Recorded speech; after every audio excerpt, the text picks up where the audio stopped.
Get it here. Hello, ladies and gentlemen. Good evening and welcome to the show on this wonderful Saturday. Yes, we are here this evening live. I'm your host, Hezekiah, and tonight we're joined, as usual, by my beautiful co-host, Frauditor News Network. That's right, ladies and gentlemen, and our very special guest tonight, once again, Tones Overthinks It is here. That's right, we're going to have a great time, lots of fun, including our mystery butterbrain news canoe of the day. And as always, our show tonight is sponsored by the Graham and Bob Show and Uncle Artie's Bar and Grill of Stupidity. So sit back, relax, grab some snacks, and enjoy the show.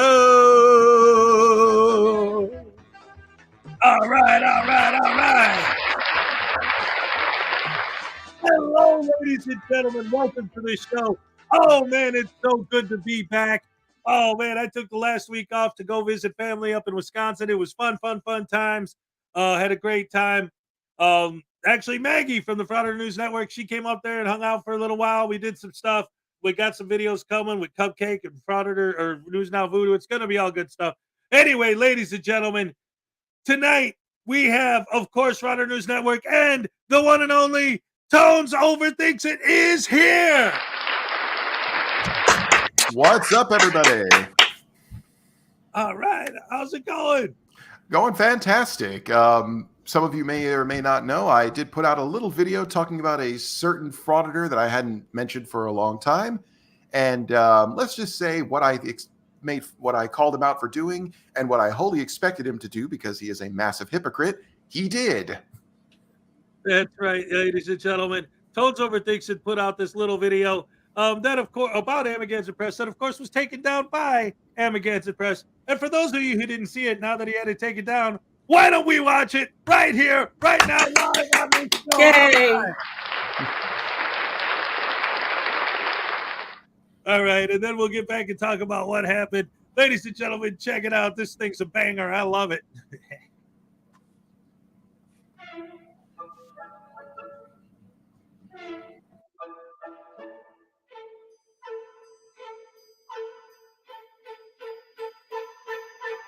If you get arrested or go talking to the presses, then your name has no more privacy. It's there for all the world to see. To file a strike is just absurd. It's now on public record. You can go and Google it, so you'll just have to swallow it. Jason Gutterman, your name's Jason Gutterman. Jason Gutterman, your name's Jason Gutterman. Jason Gutterman, your name's Jason Gutterman. Jason Gutterman, yes, your name is Jason. Jason Gutterman. Jason Gutterman, your name is Jason Gutterman, your name is Jason Gutterman. It is Gutterman. We've always known and always will. Your name is Jason Gutterman, your name is Jason Gutterman, but we would rather call you gutter trash.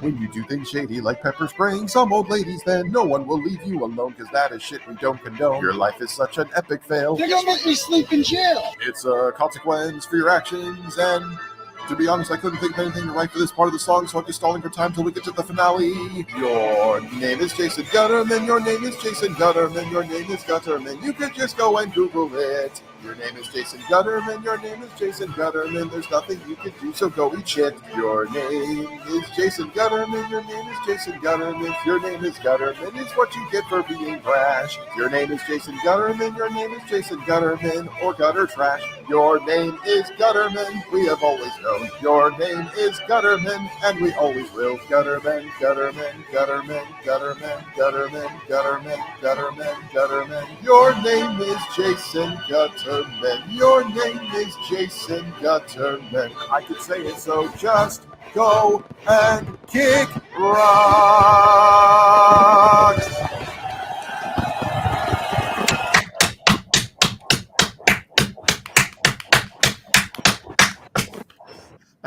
Oh, that's brilliant. brilliant. That's brilliant. Hey, Tone. So first, Yes. I want to warn everyone. It sounds a little weird because I have, swelling in my mouth, which is annoying. But can I use that? Can I put that video on my channel?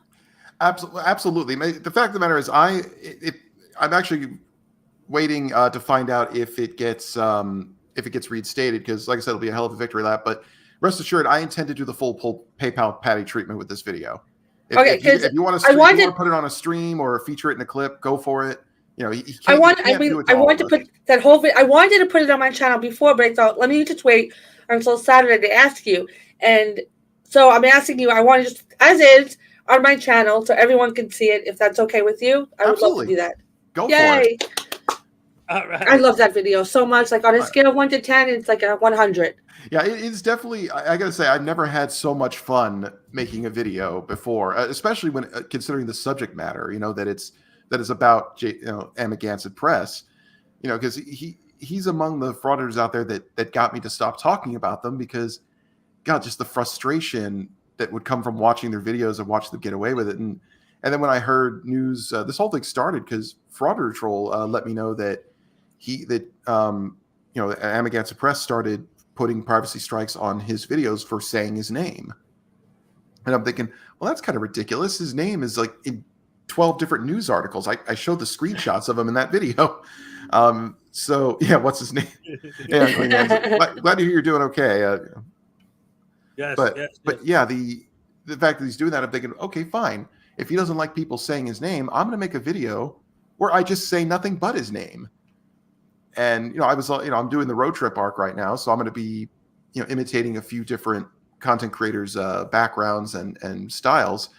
And I figured, well, Blue Bacon likes to do the informative lecture kind of thing. So I figured, all right, I will do as a preamble. I'll explain why you can't privacy strike someone for saying your name if you've put your own name out in public in the first place. Mm-hmm. If you're a public figure, you are sacrificing that anonymity.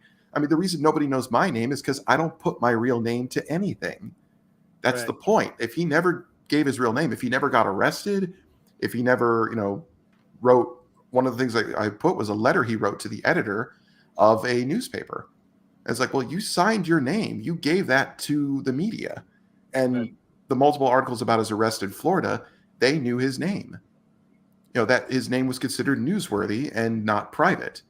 So I laid all that explanation out, and I just went whole hog on it. Just went crazy. That was great. I love that video. That's a banger.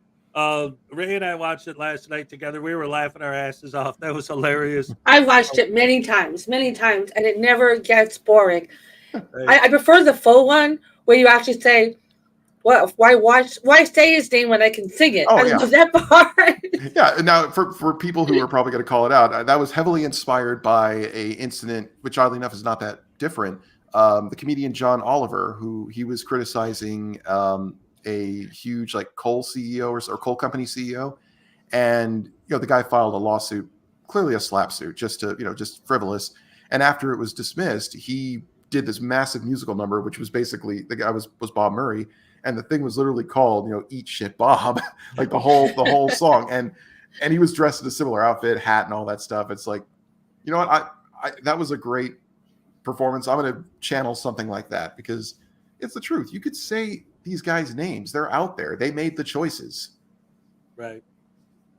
Yep. And that was just a beautiful video. I'm going to continue watching. I think it's one of my favorite videos. One of them on the internet, period. Not just on your channel. On the internet. I'm glad you liked it. As I said, I'm hoping. I just put in the counterclaim. Well, not the counterclaim, but just whatever response, because it's fascinating. YouTube first sent an email saying, "Oh, we received a privacy complaint, and only you could watch the video, and we'll, here, click this button to dispute it." Well, when I click it, it says "review not available," and then it turns out I got a second email within minutes saying, "Oh, the video's been taken down." It's like, I'm sorry, where was my due process? Right. Yeah, really. So, but it still gave me a way out. Like, it still allowed me to respond to them directly, and I did. I've sent it. I don't know when I'll hear from them. YouTube's not exactly known for expediency or for doing the right thing, for that matter. But whatever the outcome is, I did it. I don't regret anything. If it never comes back, heck, I could just re-upload it. I mean, I mean, I don't know what the actual consequences of that could be. If he could just keep hitting it, and if I can get in further trouble for it. If all else fails, I'll change the last name to Gutter Trash. I'll re-record the whole song and just say Gutter Trash. Then what could he do? Right? Nothing. Anyway, Tones, this is how much everyone loves you. Already over 80 likes. Oh, well, for the stream or for that video? No, for this stream. Oh, awesome. Hannes, are you frozen? Yeah, no, There you go. Are we back? Am I back? Yeah, you're back now. This is how much everyone loves Tones. Already over 80 likes. That's yeah, awesome. whenever I hit 80 likes, we do a super ultra mega hardcore happy dance. So I owe them a happy dance. So we'll get to that in a moment. Before we move on forward, I wanna say a couple things. First of all, I did want to say, because there was a big fan of this channel, someone who's been making the rounds in all the chats for everybody on our side forever, Archangel. I was just, because I've been out of town, I was just informed passed away. So yeah, I found out last night too. Huh? I found out last night as well. Yeah, so I'm sure everyone here knows Archangel. So I wanted to take a moment of silence before we get into it, just for that, you know.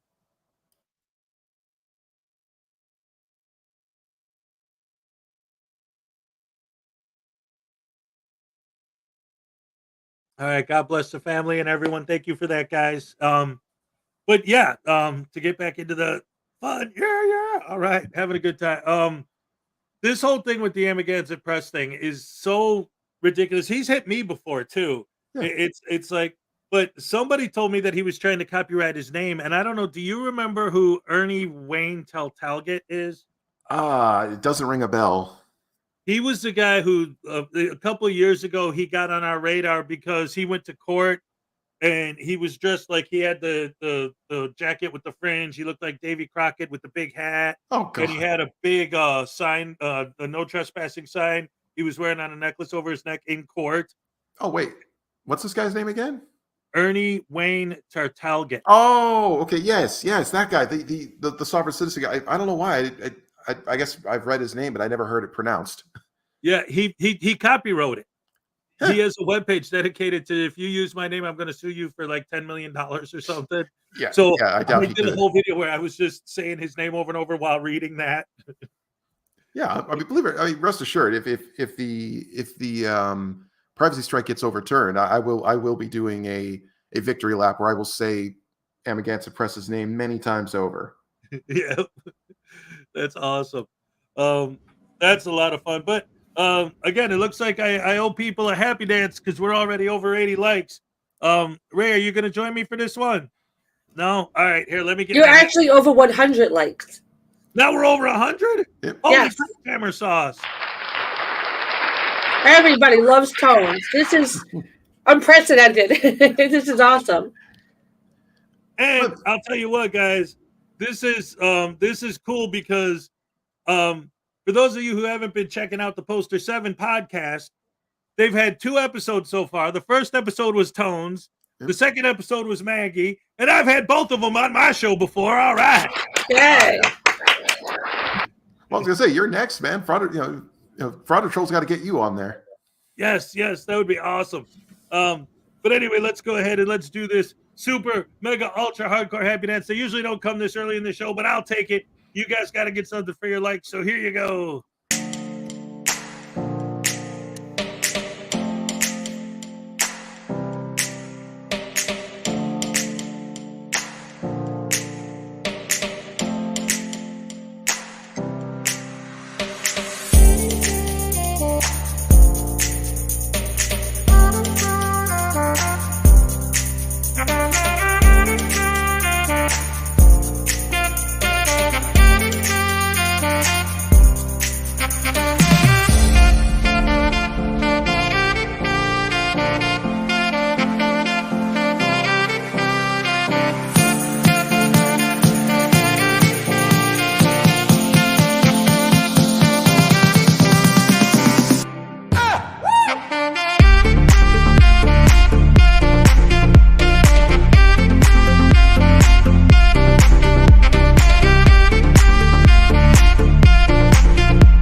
All right. Oh, yes. Hey, what's up, Fez? That is so awesome. And hey, Frater Troll. I've never seen Hey. Frater Troll here before. Thank you, Tones, for bringing Frater Troll. This is so awesome. Yeah, let them know I was going to be on here to talk about a bit about what happened with Amagansett Press. So, Yeah, this is great. Some awesome, no, many awesome people here. This is so fantastic. Yeah, and Frater Troll, like I mentioned it earlier before we got on, like for the podcast, if you're lining up guests, talk to Hezekiah, man, get him on your show. He's a delight. Absolutely. Yeah, I'll be happy to do it. Absolutely. And again, like I said earlier, the first two guests that have been on the Poster 7 podcast are here now tonight. This is great. And it was so much fun. Oh, I loved it. It went on for so long. I was like, I could keep going. Yeah. It was really great. And thank you again for inviting me. I really appreciate it. Yes. Round of applause everyone for Frater Troll. All right. Yeah. And I can't get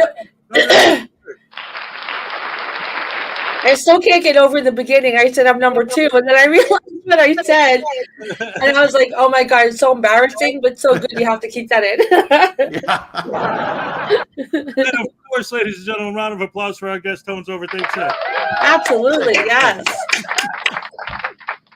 That was so cool that you were able to do the happy dance with Oh me. yeah, I mean, That was really cool. I've been trying to set something up so I have a better, live virtual camera, and at the moment I could only just put PNGs on there. I just drag and drop them in and just start shaking them around. But I can't do like what other people do, where I could just change screens or have like the starting soon. It's why I don't stream. I'm inept when it comes to this stuff.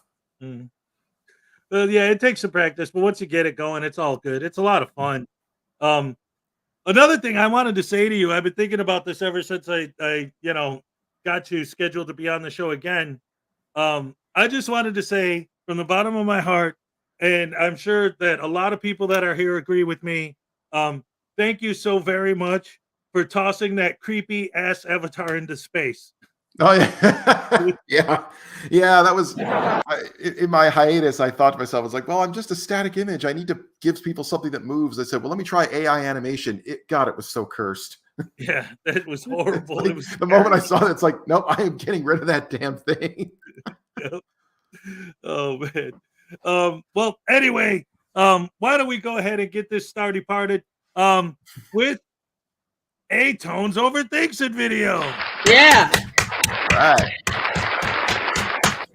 Let's see, what do we got? Because obviously the most recent one got taken down by Douche Canoe Stinky Sauce, or Jason Gutterman. His name is Gutter Trash. See, the previous one was my plugging of the whatchamacallit, the Post 7 podcast. God, I'm sorry, I can't speak today.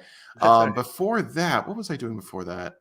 Just Christmas. God. That was the last one. Yeah, there was the Christmas one. I mean, if you guys want to see the hilarious Sovereign Citizen window break, you could always go to the first episode of the road trip.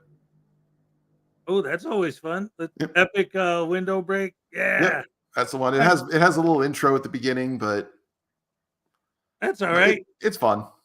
Yeah, we all love you. That's why we're here. Because why not, ladies and gentlemen? Let's take a look back at some Tones Overthinks It. I'm sure everyone in here already knows you, but just in case, if you don't know what he's all about, check out one of his videos, and then definitely like and subscribe if you're not already. Although, once again, I'm sure everybody here is already a part of your show. But let's go ahead and get this going. All right. Oh, we got 5 gifted memberships from Erica. Hey, Erica. Here's your happy dance. Or here's your happy dance. All right. Olé. Blackart Night for $2. News Now Voodoo. It's been too long. I missed you. Tase. Oh, Blackart Night wants me to tase the voodoo doll. Oh, here it comes. Oh, man. Yeah, you. I see you down there. I know what you did. Making that video celebrating Hezekiah tasing me. Oh, yeah. Hey, Voodoo, shut up for a second. Yeah. Mrs. Schrodinger's cat is here. Hey, Mrs. Schrodinger's cat. Hi, Mr. Schrodinger's cat. So glad you're here. Good to see you.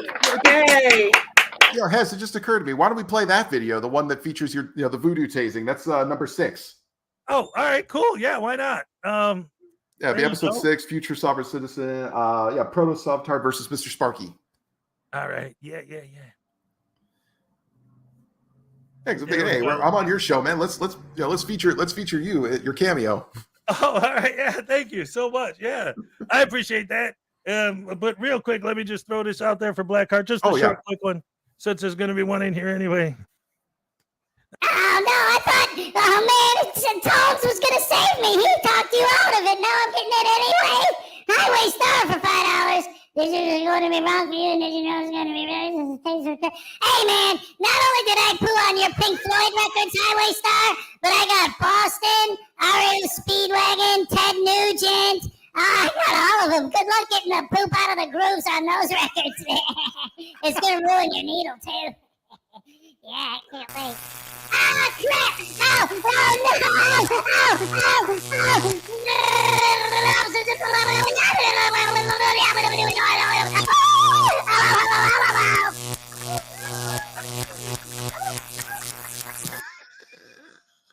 God, that never gets old. Oh, muted. I got something coming up too. I just posted a video of me dancing with Bucky from Bucky's. I saw that. Yeah. And but while I was up there, I got Voodoo auditing Bucky's. I got Baby Voodoo playing hide and seek in Bucky's. I got all kinds of footage I got to edit together, and I'm going to put together some stuff with that. So there's some more of that. Raven Wing for $2 says, hello, Hez, FNN, Tones, and chat. Our daughter says hi. Oh, well, hello to your daughter, Raven Ring. Hello to you. And here's your dance. All right. I'm always too late. I'm just going to leave it up.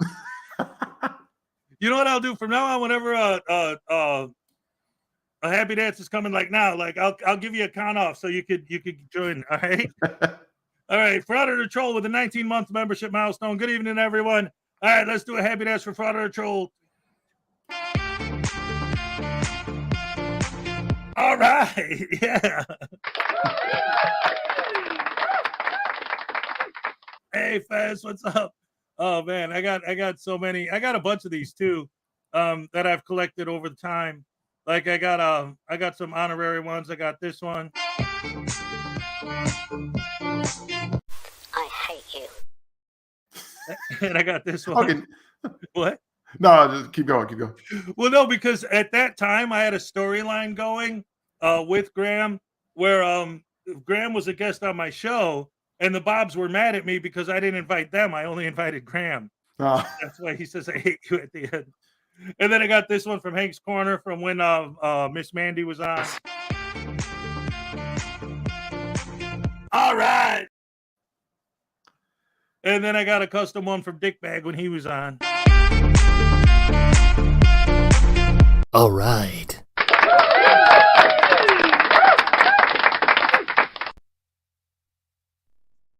Yes. Everybody loves the happy dance. Okay, now I got to make one. I got to make one with Fezzington now. Yes, I got to record. I'll send it to you when I get. I'll put the platypus hat on him again. Yes, that's right. You've done that before. That was great. Oh, I love it. Ladies and gentlemen, let's check out a video from the one and only, the legendary Tones Overthinks It. All right. Here we go.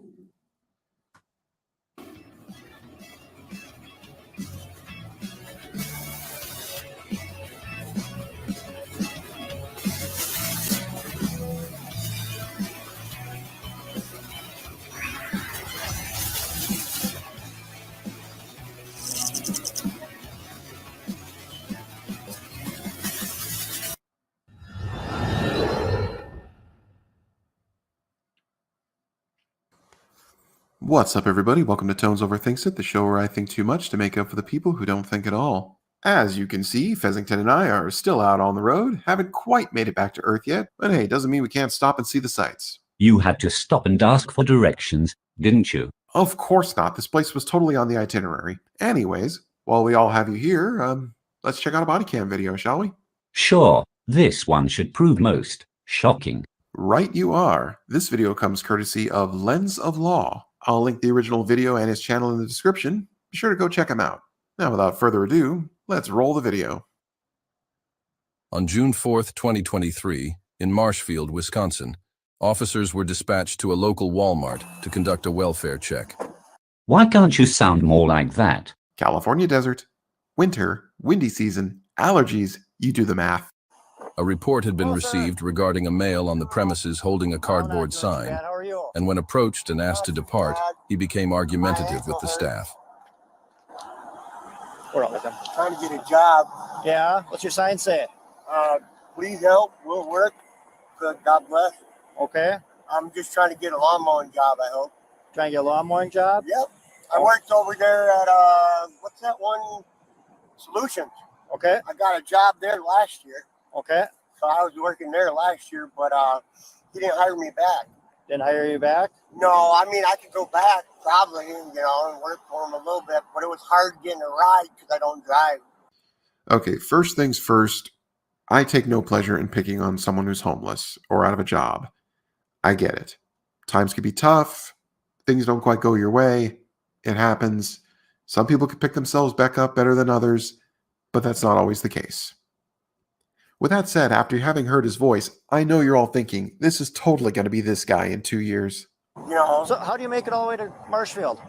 I make it in Marshfield. Just today I made it because the guy gave me a ride.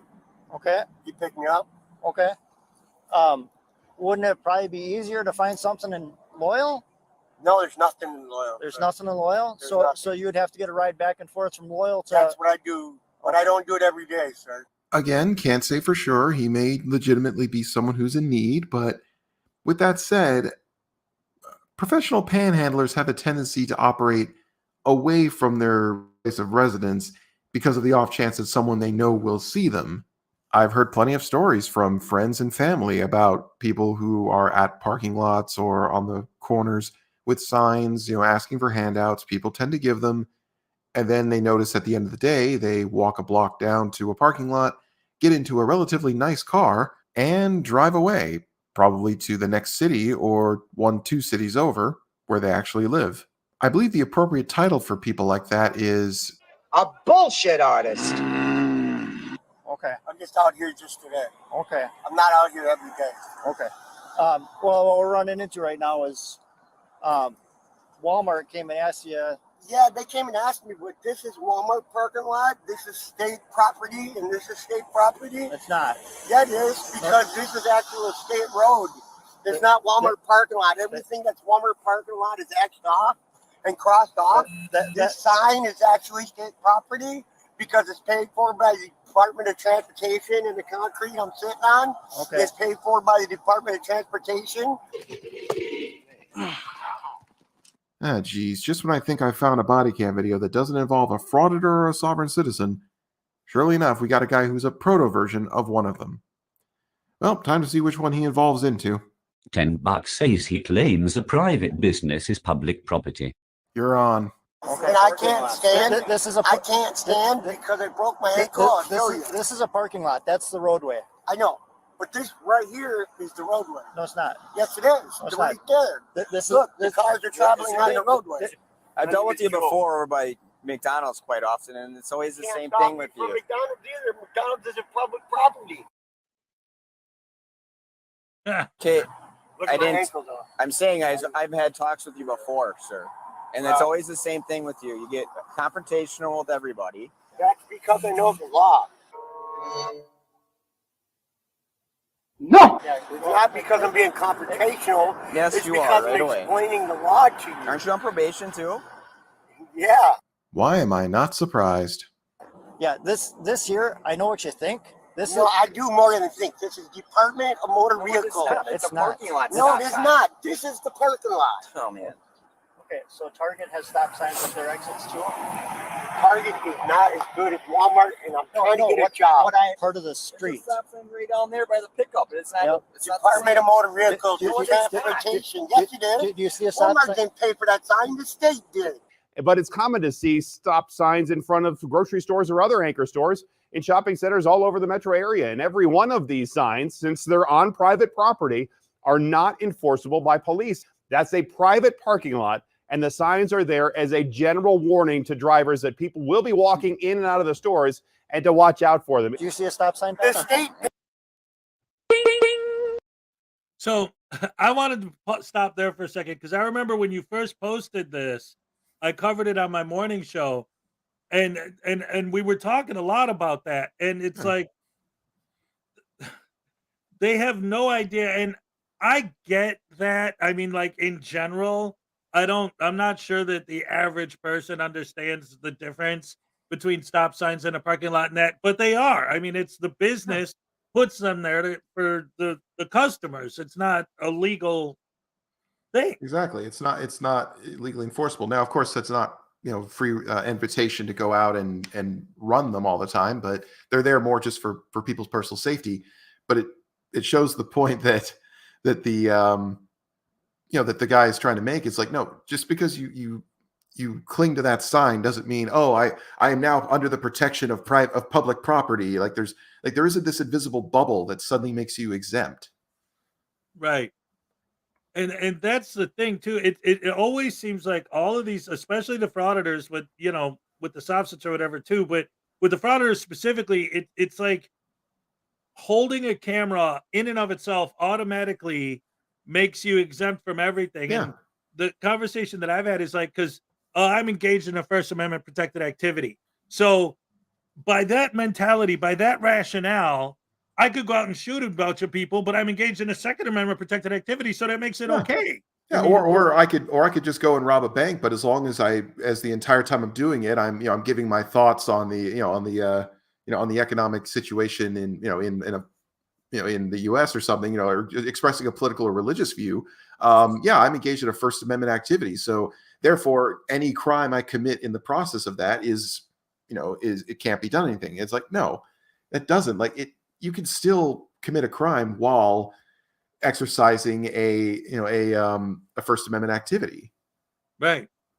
That's it. It's like the fact that I'm in the thing. One of the things that I love about their absolute just okay. So it's the idea that when they're filming, they're engaged in a First Amendment protected activity. But when I'm filming, I'm a snowflake, or I'm a Karen, or I'm a cam-backing Darren, and I look like a clown. Exactly. It's rights for me and not for thee. It's so dumb. And my personal favorite is the whole like, oh, I'm on a public sidewalk. I'm on a public sidewalk. You can still commit a crime on a public sidewalk. Okay, Jack the Ripper murdered 4 out of the canonical 5 on public sidewalks. Okay, Yep. So a sidewalk is not a magical land for which no crime could be committed. It's like you could still get in trouble for doing that. Right. Exactly. And Also, go ahead. No, go ahead. No, I was gonna move on because it looks like I owe Welsh a tasing. Oh, So go for was there it. last thing you wanted to say before I get into that? Well, the only thing I was going to say is, oh God, now I'm forgetting it. It was that. Oh yeah, no frauditor has ever been arrested for the crime of filming in public. Like there is no such charge. It is not what has been listed. Like everyone keeps saying, oh, arrested for filming in public. Show us your charging document. Oh, we see trespassing. Yep. Like the camera is not even involved in the report. Like no one gives a damn if you're holding a camera. Okay, Right. if you're there and they don't want you to be and you're refusing to leave, that's a completely separate matter. Right. And they always do that too, right? It's always, oh, I got arrested for filming again. And their fans eat it up, which is insane. Yeah. Because all you gotta do is watch the video and you see they're lying. But it's Exactly. like even if there was any bit of argument that they could potentially make, it would be like, well, they have a sign saying no filming, and that's why they trespassed because I was filming. Yeah, that's why you were trespassed, but that's not why you were arrested. You were arrested because once they trespassed you, you refused to leave. Yeah. And when they use the example of like, well, what if they wanted to trespass because I'm black or because they don't like my t-shirt or whatever? Well, you know what? Then there would be a line of lawyers around the block to take your case pro bono. Exactly. An easy win. And on one final note, jerks with cameras are not recognized by anyone as a protected group. Okay, there is no anti-discrimination law that lists that presence of a camera is a factor. Okay, maybe they'll list race, ethnicity, religious practice, all that stuff, but no, use of a camera is not a category. Yep, exactly. Oh my goodness! All right, so Welsh News Network for £2. Tase that little poop bag. Oh man, look man, I ain't got no poo left. because it's all on Highway Stars record collection. Yeah. Anyway, so you want me to get 2 pounds? What the heck is that? That ain't even real money, man. That's actually worth more than American money, isn't it? Yeah, it is. Anyway, he thinks that's funny, man. This is the guy who likes it when I get tased. He thinks it's funny. Just because I'm a frauditor. Listen, guys, I'm the pimp. You're the simps. I've been eating all the shrimps, and I am the ruler of the world because I own a camera. And, oh, no, now this guy, too. Voodoo, cool your engines on your Boston dissing. I'm ready for a tasing. Hey, man, here, check it out. Here we go.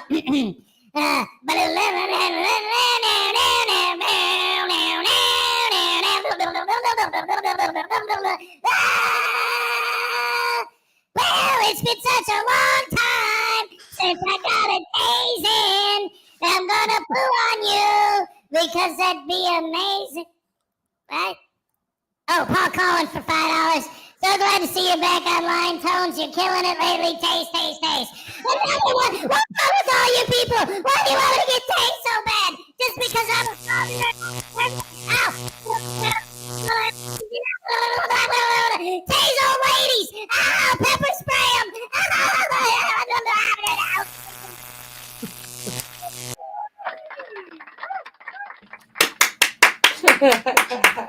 Oh, God.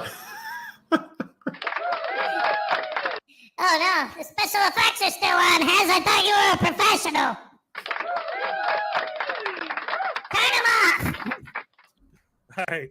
Sorry. I got to smack him. Here you go. Oh! Oh, man. Hey, J-Car just joined. All right. Hey, J-Car.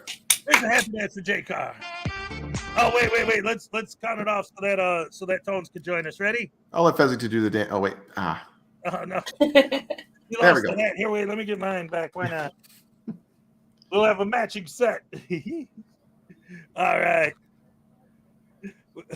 Oh, Tones, when Fezzington does his custom happy dance, he should cap it off with, oh, absolutely. Instead Of course. Yeah. Oh, I love it. Yes.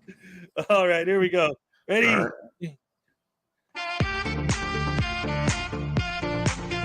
All right.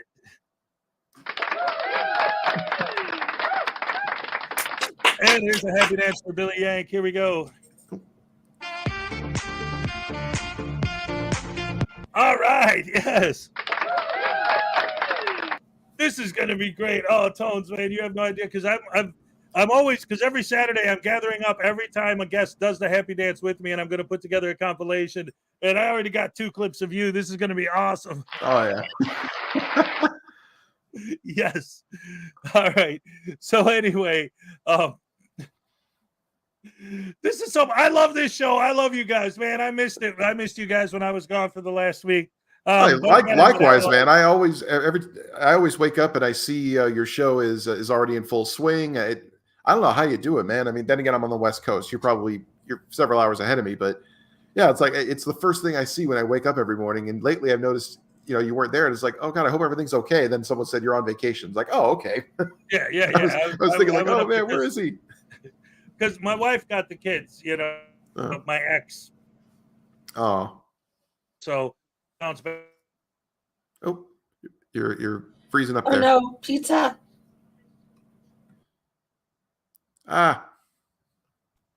Pizza. Wait, how did that? When you said pizza, I'm thinking like, why did you say pizza? I see this. Yeah, I have to explain it. It's over the past couple of weeks, it's become a thing on the show where what happened was my producer Ray, she was up here and we were talking, and who also is the co-star of the Hez and Ray Make Your Day show every Thursday at 2 p.m. Eastern Time, brought to you by Hez and Ray Production Studios. Don't forget to join us for that. So anyway, we were up here, we were talking, and I started freezing up, and she was trying to say something else, but somehow she said pizza, and then it just caught on with the audience. So now every time my computer freezes, I'm pizza. That's like the thing now. I love it. Yeah. We have a lot of fun, man. A lot of fun. And it's cool too, because like the people who are always there every morning, they know all the inside jokes, all the bits, and it all just grows, and it's a lot of fun.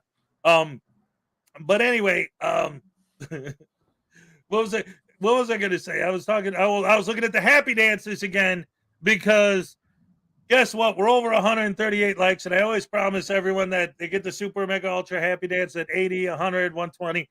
I never thought, that when I made that promise that it would get to a point where I would regularly hit 120, 130. So it's like, crap, I got to do like 3 or 4 of them every time. But it's good exercise. It's fun, and everyone seems to like it. Are you guys ready for another super mega ultra hardcore happy dance? Yes, absolutely. Yes. All right, here we go. All right. You guys are the best dance.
All right. All right. Oh, I love it. We have a lot of fun here. That's what it's all about. Making fun of frauditors, idiots, sovereign citizens, and dumb people in general. Having some fun, dancing, telling some jokes, and having fun. That's what it's all about. Ding dong, ding dang, damn it. Man, this hat is hot. Yeah. When I went back up to Wisconsin during this past week, it was like, it's weird because they got 15 inches like as soon as I left. Maggie was telling me earlier, she's like, thanks for bringing the snow, Has. I love the snow. I'm happy. Oh, no, it was great. Yeah. But I mean, it was weird because, like, I had that hat on the whole time and I felt great. I come back here in Florida, I put it on, and I'm like, this hot is so hot. This hot is so hot. I love it. Yes. It was a long drive. Can you tell?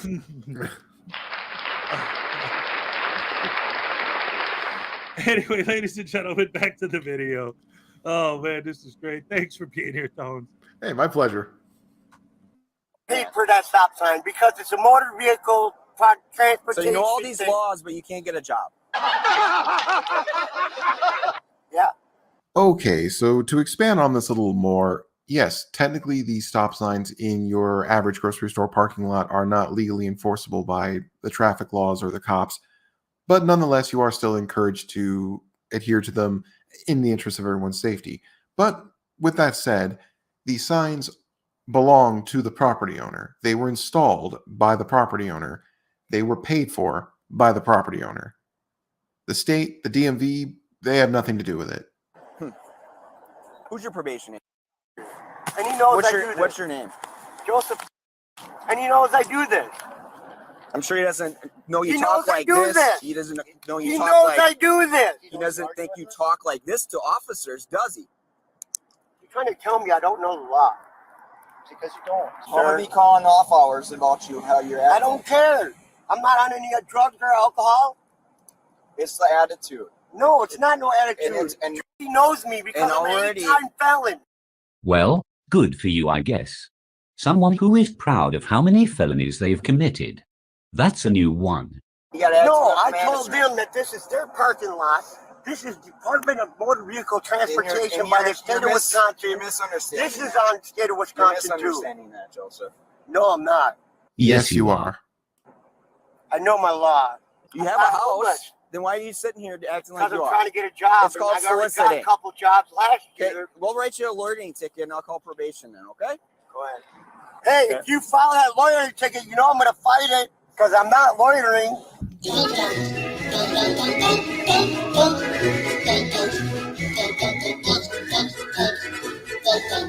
You are.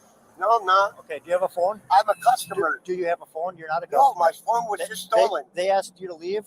No, they asked me to leave the property for that, not for leaving as a customer. They didn't trespass me. We are trying to explain to you. No, you're not explaining You're shit. not. You're not trying to tell me what to do. You're not listening. And I was in the infantry, bro.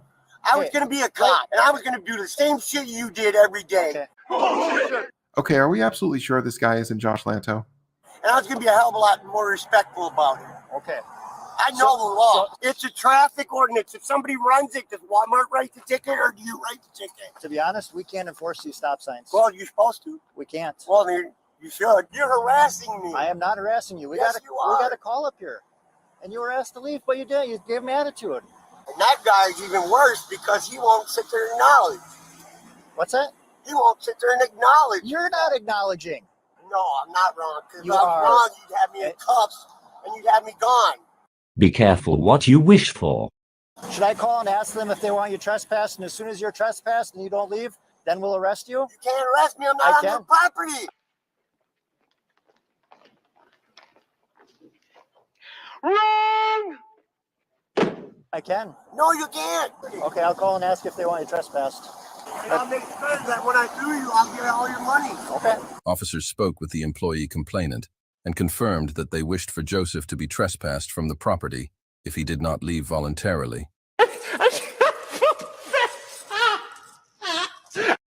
The information was passed on to probation and parole, and a probation hold was placed on Joseph. All right, this is going to be your last opportunity. No. They want you trespassed. Good. Which means you I'm have not on their property. You are on their property. No, I'm not. If you refuse to leave right Hey, now. if you touch me, I swear to God, I'll protect myself. You're going to get arrested. I swear to God, I'll protect myself. He says he's going to defend himself. Yeah, he says he's going to defend himself if we try to arrest him. Gentlemen, we are fortunate. Why? He's an imbecile. Well, this should be interesting. Joseph, probation put a hold on you, okay? You stand up. They put a hold on me? Yep. All right. No, just put out your cigarette, please. Put it out, please. No. I said don't touch me. I said don't touch me, fucker.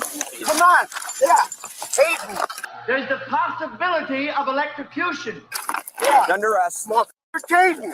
I said that. Okay. Do that. Yeah, motherfucker. That's my get off. Okay. Come back. I said don't touch me. Ow!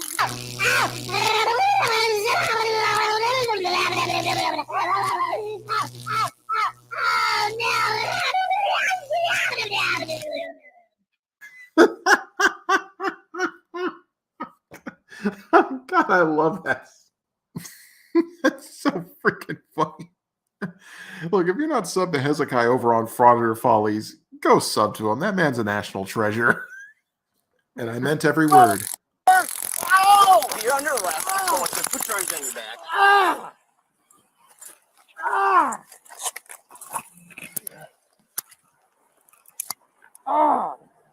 Your Marshall taser. By the way, I did want to say, Tones, thank you very much. My sub count definitely made a noticeable jump after that video came out. So thank you very much for that. I appreciate that. My pleasure. Do you remember what it was before that video dropped to what it was after? Or I don't remember the exact number, but I do remember that I noticed. I did notice a difference. I know I'm up over 4,000 now. That's awesome, man. I'm happy for you because I think it. I get all this high praise. I'm someone who I'm very self-conscious. I'm very humble, but it's like you've got all this energy, you got all this confidence. If you could live stream, brilliantly. Me, I fumble over my words, or I go off half-cocked and say something I shouldn't. Like, you've got, you got more talent, and I'm thinking why you have only 4,000 subs is beyond me. It's like you're fun to watch. Oh, I just drone on. I just drone on and talk to myself in the form of a robot fez. I told Heads once that he could recite the alphabet, he could sing the alphabet, and I would still watch it. And I mean, anything he does is just so awesome and funny. Yeah, man, it's like you're like a what's the word? What am I looking for? Like a comedic radio host, like that kind of guy, like someone everyone's going to tune in to listen to in the morning just to have a laugh while they're stuck in traffic on the way home. Yes, yeah, absolutely. Right. I'll tell you what, though. Honestly, my theory behind that is that, like, because I do both, I think honestly that, like, for the general populace or whatever, just people in general, it's the content, like the videos you put out.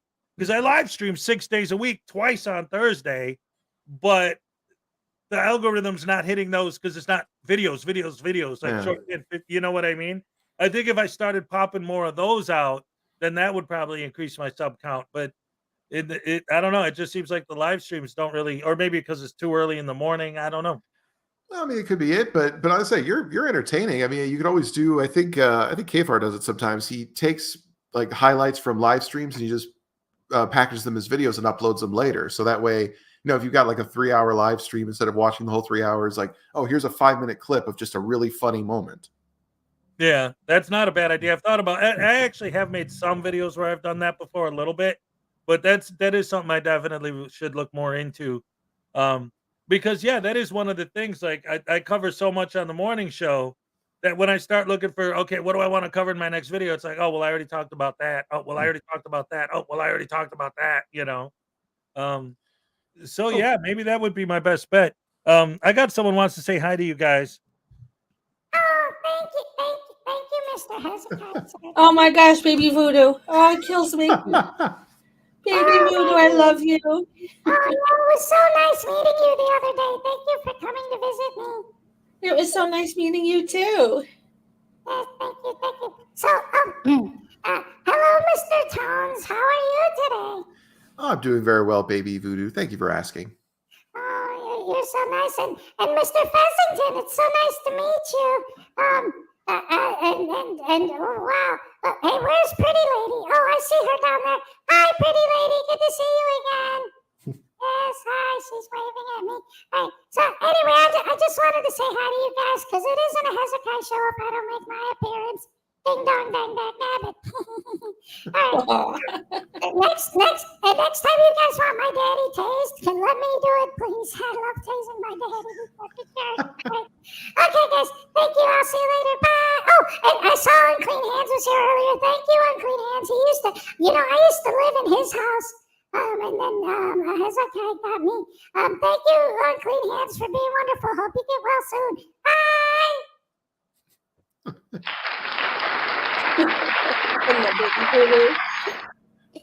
Yeah, in a straight up competition, like who's the more delightful sidekick host, either Baby Voodoo or Fessington. I'm sorry, I have to concede, Baby Voodoo is much more adorable. Oh, Hey, where you going? Oh, come on. Oh no. Nice, Zach. We love you, Fez. I'm still waiting for Tones to make a shirt with you. Fez surprise. Yeah, oh yeah, I still gotta. Oh god, I've been neglecting my merch store. I need to completely revamp it. I would definitely buy that. I'm still waiting for it. Fez surprise. Hez for Prez. All right, I'll make a Hez for Prez T-shirt, and then the other one I wanted to make, I wanted to put a like a picture of Frauditors, and I wanted the text to say wait, I gotta. How exactly did it go? Oh man. GTFO or FAFO. That's a good one. Anyway, no, I remember one mascot. A failed mascot concept was Fafo the Clown. I never did make that one. It's like because let's be honest, every video we watch of a Frauditor, it's basically Fafo the Clown already. So right. Yeah. Just take a picture of a Frauditor. There he is. Yeah. There. Oh my goodness. So with that being said, what I wanted to do for the next video is wait a minute. I'm getting a message. You know what? I think it's time, ladies and gentlemen. Oh. And now, ladies and gentlemen, time for your favorite game. Who's that douche canoe? All right, who do you think it is, guys? I'm gonna say DMA. I was about to say DMA too. The hat. DMA. What do we got? Yeah, it's that hat is DMA. definitely DMA. Yeah, only he would wear a hat like that. Yes. Well, let's find out, man. This is an easy one. The hat gave it away. What do you go for, Ray? Hey, Ray. Good guy activism. Oh, no, that could be him too.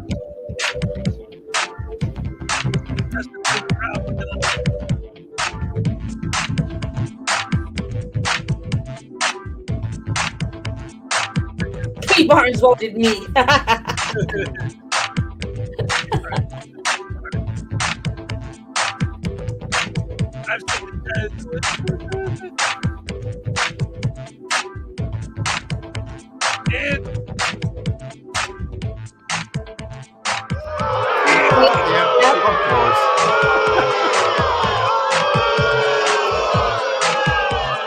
Oh my goodness, you guys were right about that one. Oh yeah. Anyway, Ray, you didn't say you were backstage. Say hello to Toads and Maggie and everybody. What's up? How you doing? Hey, Ray. Hey. We love you, Ray. Love you too. Good to What's see going you on? here. What's up? So what's going on? Oh, we're just having a laugh. We're having a good time. Yes, lots of fun. So I gotta ask, when you guys watched the Jason Gutterman video, okay, how much how should I put it, the long wheeze from laughing, like how bad was it? Oh, it was great. We were laughing. I watched it before Hez. I saw it when I watched your whole video, so it came as a surprise at the end of the video. So yeah, I was. Oh my god. I've gotten so many comments that are just like at least 15 people said they laughed so hard they peed. I'm hoping they're just kidding. I'm not going to say that. I believe it. But it's like when people say that, I'm thinking like, oh God, I hope not. I cannot put into words. I cannot put into words how much I loved it, so I just left you a comment. I can't put into words how much I love it. Yeah, it was hilarious, and like Unclean Hand said, instant classic. Class. And yeah, I don't care what that guy does. I told Hez earlier, like if it gets restored, great. If it doesn't, you know what? I'll re-release it and just say gutter trash. You can't do anything about it, and we're always going to remember the original. No, and I think there's going to be a bunch of people, other creators who put it on their channel. What's he going to do? Like he's going to be running around, like trying to get it off everybody's he's going to be playing channel. whack-a-mole. It's like he finds so. And the funny thing is, if they reverse the one he gave to me, and then he still has a whole bunch of them, like all everyone has to do is say, hey, he, it was he already lost it with the original poster. You guys should approve it for me too. And their YouTube's going to look at it and say, okay, this guy's just spamming false privacy complaints. Yep. You know, and his channel could get taken down. It's like, you know what? I'd say that's worth the possibility. So, Yeah. you know, if everyone, give them the full PayPal patty treatment, just put the video out there. Yeah, anybody who can, anybody with a channel, put it out there. I never stream on Sundays. I was thinking of like if I didn't already have 2 TOS violations, because I don't know if I would get it for that. But I was thinking of putting it on a 24-hour loop and just having it play live all day tomorrow. Oh no, that would be something I would definitely. I'd probably do that for sure if it won. But yeah, just having it's just such a funny video. It's like it's got the world has to be able to see it still. Now, Tom, do you get an actual strike on your channel with a privacy strike? No, I don't think. Well, I mean, it was a privacy complaint, and they took the video down, so I got to take down. I don't know if it counts as a strike. Okay. That's the thing. They would tell you if it did. Yeah, this is the first time this has ever actually happened to me, which I know is shocking. I mean, with all the stuff I've done, like I've never gotten a copyright strike or a privacy strike from a frauditor before. And the one time I say, you know what, I'm just gonna freaking do this, and if he strikes me, hey, it just makes him look stupid. And I did it. It's like, I saw it coming a mile away that he was going to do it, because at the end of the day, what did I do? I hurt his feelings. Like that's it. Because legally, I could say his name all I want. He put it out there. That's the price you pay for fame. Like anyone who puts their face on camera, like Ray has. The world knows what your face looks like. So if people want to use your image, like all they want, that's the price of it. But you guys are awesome. I don't think anyone's going to do anything bad with it. But yeah, that's what he did. So he did it so the only reason he shut it, he took it down is because he didn't like what I had to say. It's like, okay, so I put pictures of your face on a bunch of can dancers. I said your name over and over. I talked about how your life was a fail while showing the publicly available news article that shows you failed as a hotel owner. I know what hurt his feelings. What? You had him farting out AFA. Citizen News. Oh, yeah. Or AFA, Yeah, AFA. Yeah, well, I mean, I had to show an asshole, so. Yeah. That's what happened. Yeah. So the good thing about the privacy strike is that for sure he saw it. Oh yeah, I know. And I wish I would pay money to have seen his face when he watched it. I know. I would. I did kind of. I will admit, I did kind of goad him because I did put out a post that just used a GIF I made of Christopher Lloyd from Addams Family saying, "There, I said it." Basically meaning like, yeah, I said your name. What are you going to do about it? And sure enough, he did exactly what I thought he was going to do about it. So. Yeah, that's what it's the Streisand effect. He thinks it's going to go away. It's not going to go away. Everyone's going to know more about this video, and I'm putting it on my channel tonight. Yeah. So yeah, everyone's going to play it. What's he going to do? He can't declare war on all of YouTube. And all he did by doing that was making it more known, because now it's going to get out even more. Yeah, like the Streisand effect. That's what he was saying. Yes, yeah, exactly. My original video only got 5,000 views. That's I mean, in the grand scheme of things, I mean, me personally, I think that's a good number, in overall. But in the grand scheme of YouTube, that's nothing. It's like his videos get way more than that. So if a small channel like me is so insignificant, why is he bothered? Why do his fans have to come over to one of the shorts I made of him begging and pleading in the back of a police car? To, why do they have to come and defend him? It's like, I'm sorry. If I'm nothing, why do you think I'm such a threat then? What do you, surely a minuscule nobody like me is not going to make him go, is not going to cause any problems for him. Yeah. He struck me before, and and at that time, my channel was way smaller than it is now. Yeah, it's just his ego. It's just everyone, they keep saying, oh, I feel like what's the old saying? Every accusation is a confession, or projecting. Like they always say, oh, feelings, police feelings, all that's like, dude, your feelings are always hurt. You guys feel like you don't like being told what to do by cops. Yeah. That's your whole motivation. You don't like authority, so you're gonna go out and do this stuff. I mean, and the way government treats people, it's like, dude, you've been from one end of the country to the other. Everywhere you go, people don't like you. Are you seeing a pattern here? It doesn't matter if you're in a red state, a blue state, a rich neighborhood, a poor neighborhood, high-end businesses or mom and pa, sock stores. Everyone reacts the same way to you. You're the only common thread in all of this. He doesn't care. I don't know if you saw in the comments, but Frauditor Watch would like a copy of it. Oh yeah, I was gonna say I'll drop that link in the chat if I can. Let me see if I can. Yeah, absolutely. But I mean, it's unlisted. I'll just say that because I figured, you know what, it's not published. I don't know if he could do anything about it, but there is a unlisted backup version of the video. I mean, literally, the title is his name, and the description is just his name repeated over and over. Yeah, there we go. And that's you could get okay. So I know you're a Mel Brooks fan, but do you ever watch Woody Allen movies? No, I have not had the pleasure. He's got one called Zelig, and I just pictured in my head the poster for Zelig is basically just the name Zelig repeated a bunch of times, but each time it's in a different font. So then I just pictured like Jason Gutterman, just a list of his name over and over, but with just different fonts each time. Yeah. Just post like so everyone in the chat, he dropped the link. Yeah, it's definitely repost it. It's funny because now that Jason Gutter Trash has done this, it's made it more popular because now so many more people are going to show it. Yeah. He just screwed himself. I mean, it's there. Like I said, it's the hidden link. If anyone wants to get it and hold on to it, like I'm going to keep it up there. For anyone who wants it personally, if any content creators out there want to download it and run it, as part of their streams or whatever, like feel free, because like I said, what's he going to do? He can't go hunting for everyone, like he's not going to find them all. So it's out there. And the fact is, I've made my case to YouTube, and if YouTube rules against me, it's like, well, you know what?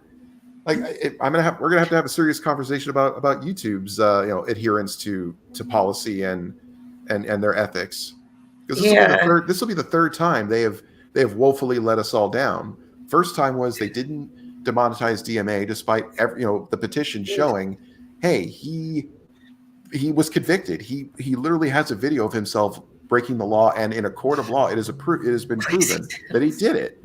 Yeah. And then the second one was when AFA did that horrible thing to the old man in the library, like that, and everyone reported that. I put everything out there.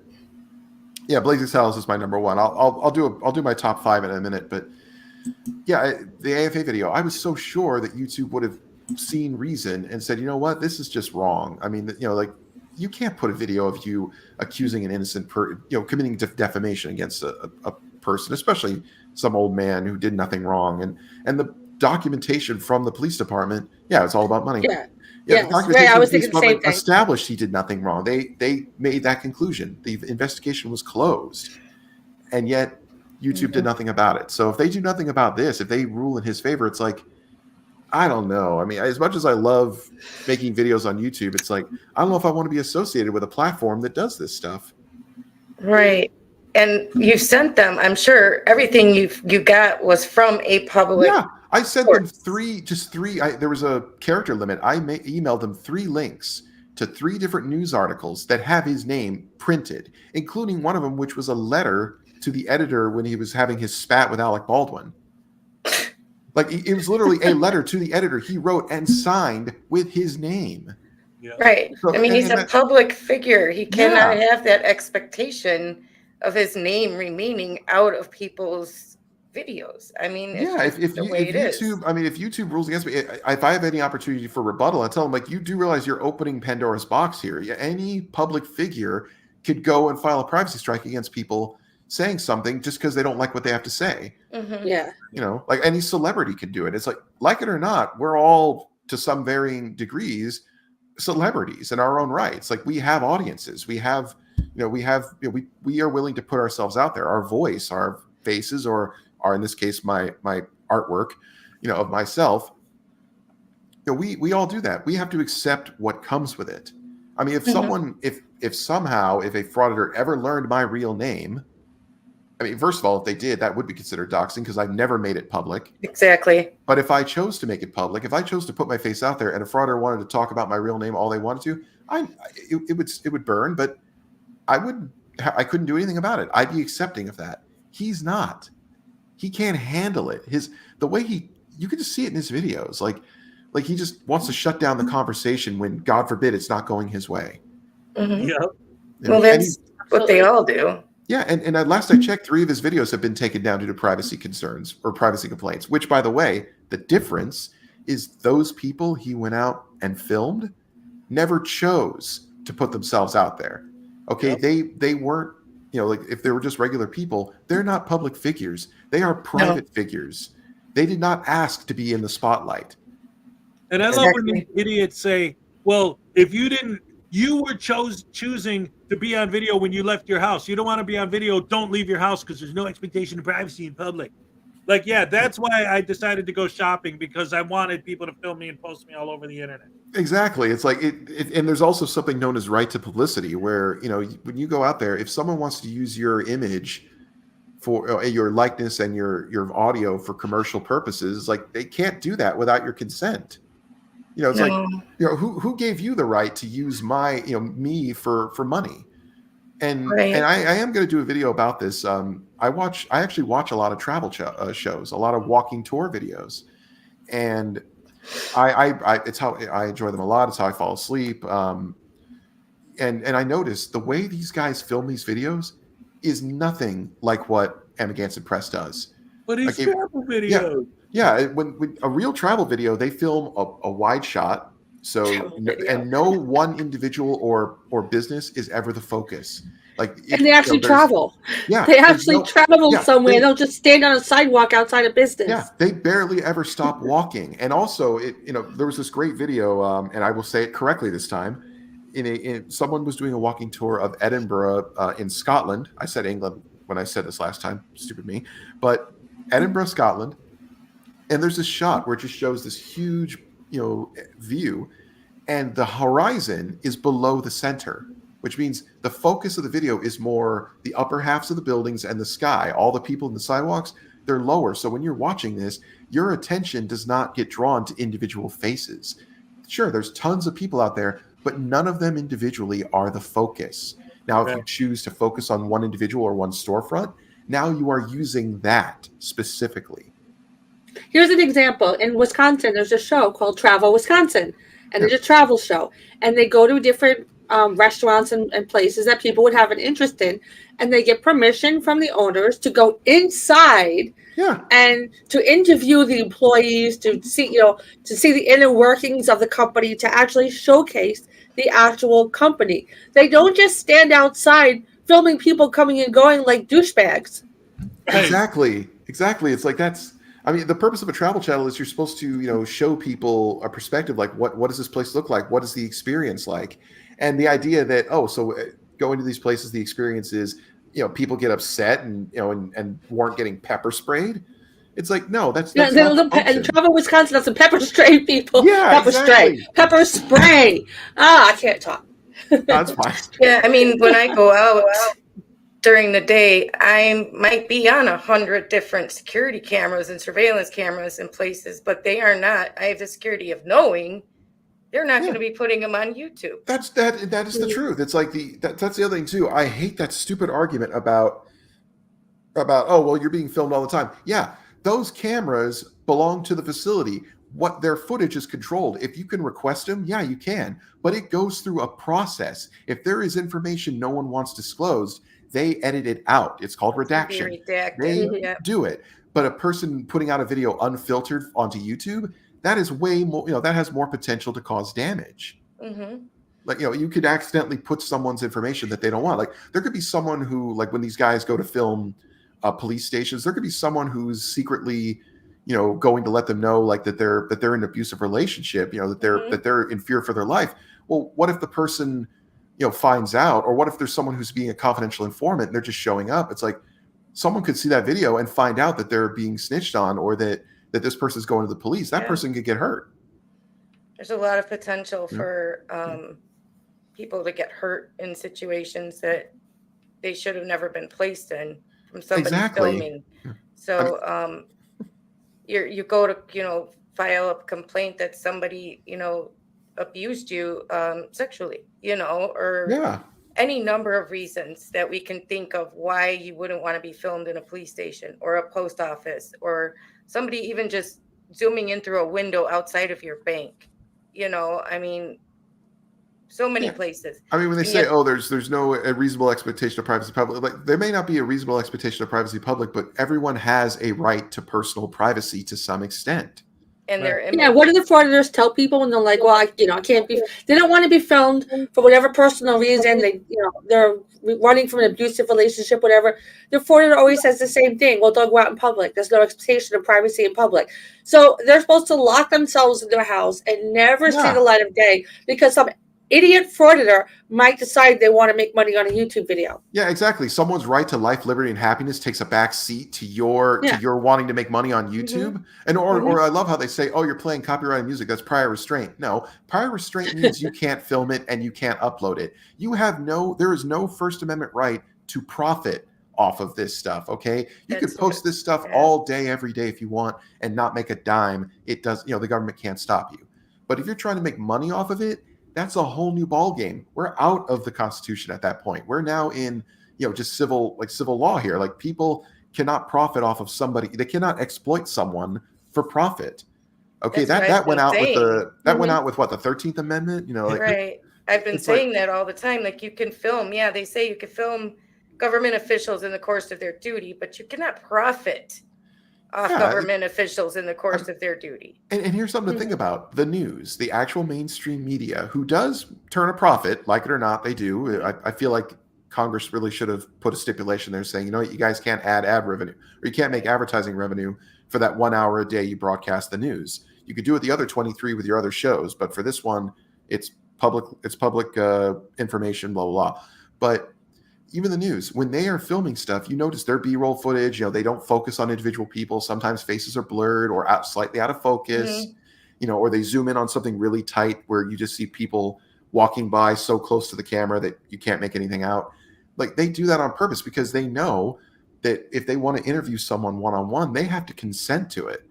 I mean, I watched a story once where they said, oh, this so-and-so gave an interview that we were going to air, but then at the last minute, they changed their mind and said, no, I don't want this aired. And they had to abide by it. It's like they could have just done it, but no, the person said no. So, and that's another thing too. When you give an interview, you give your name, you show your face, you speak. The news has that. And if you've consented to it, it's out there. You can't now say, oh, that's a total violation of my privacy. No, you gave it up. You gave it to them. Why do you think the words no comment exist? You don't have any constitutional obligation to answer a reporter's questions. Yeah, and it's like there's so many situations where, like, okay, for example, like with the stores, right? With Amick Hansen or any of these guys, it's like the owner comes out to ask you what you're doing. I'm working on a story about your store. Well, then wouldn't you want to interview me and ask me questions about my store? Like, what's the story? What are you working on? What's stupid is, like, the story, first of all, a news story, what is a news story? It has to be something of public interest. And when they say, oh, I'm doing a story about the place, they never publish it. I mean, and then they say, well, the story's now about this.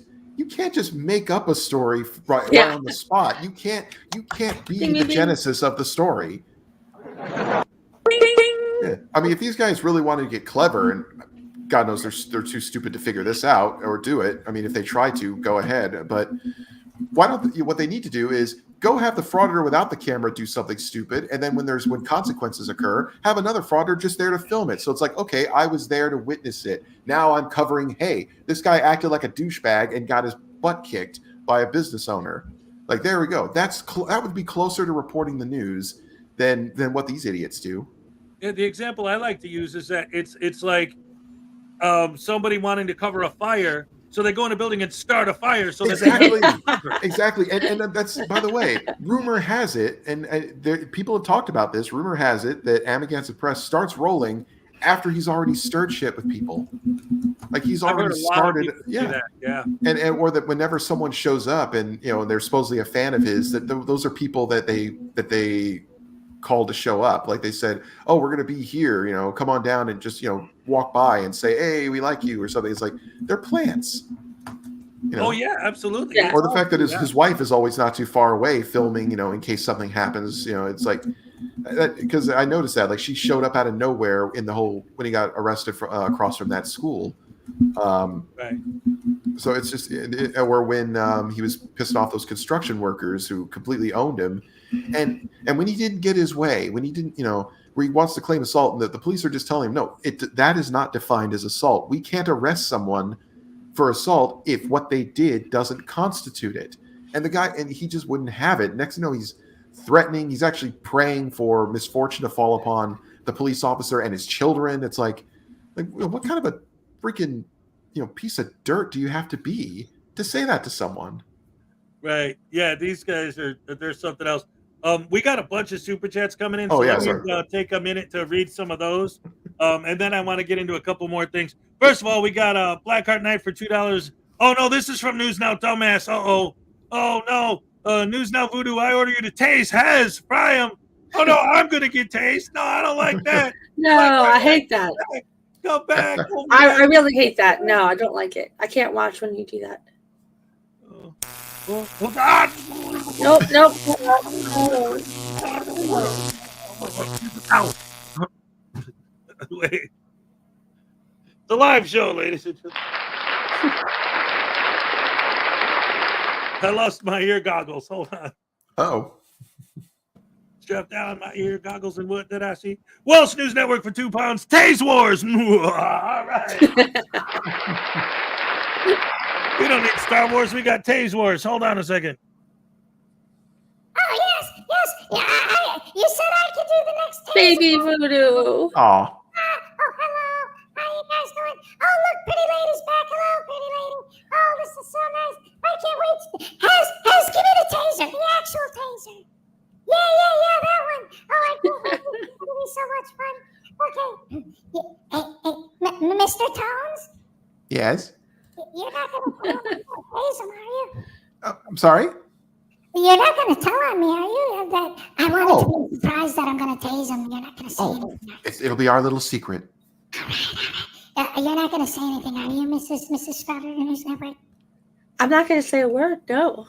Okay, and how about you, Mrs. Pretty Lady? You're not going to say anything, right? Never. Okay, yeah. All right, this is going to be good. Shh. Okay. You guys don't say anything, right? Daddy, I have something for you. What do you want, you little bunghole? I got a present for you. What do you got? Well, here, first of all, I want you to do me a favor. Turn around and moon our guest. Moon him? Oh, yeah, no problem. I'll be happy to do that. Here, check it out. Look at my butt. Ow! He's stabbing me in the butt.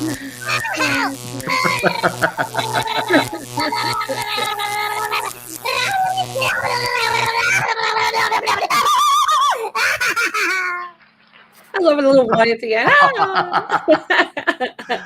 That cracks me up. Thank you, guys. Thank you. Hey, thank you for the $5, Dino. Hey, I'm gonna go. I'll be back later. Bye, guys. Bye, Baby Voodoo. Bye, Baby Voodoo. Now, for $5, welcome back, tasing for Voodoo. Oh, welcome back, tasing. Yeah. Welcome back to. I'm gonna kick you. How about that, Mister? Was that funny, Hez? Ow. I guess not.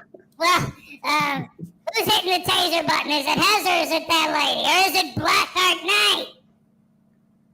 Nobody? All right, so I guess...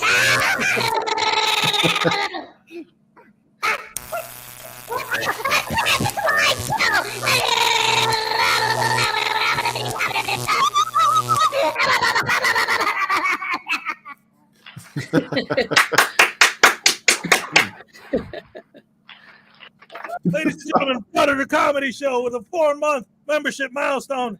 Stop hurting my friend, you bad man. Uh-oh. Ladies and gentlemen, for those of you who don't know, Little 12 Hey, Relax. are going to be on next week again. What's up, Maggie? No, Will X for our transparency is here. I was just saying hello. It's always good to see you. Yes. So Frauditor Comedy Show. She has her own puppets, and the one that's a good friend of News Now Voodoo is Scruffy the Puppet, as well as, well, I don't think that News Now Voodoo gets along with, I'm sorry, Captain Kirk's, what's his name? Captain Kirk, Dag Nabbit? Oh, William Shatner?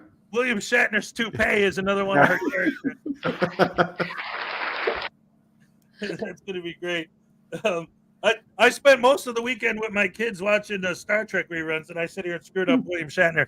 Anyway, Frauditors Comedy Show, no more tasings. All right, we'll give you a happy dance. Here we go. 1, 2, 3. All right. Hooray! Oh, this is great. What else we got? Are we caught up yet, or we got more? Ancient Chart Music and our gifted a membership. All right. By the way, Ancient Chart made this necklace I'm wearing. She made it for me. Let me see. I got a close-up picture of it so you guys could get a better look at it. There it is, right there. Wow. Oh, So nice. pretty.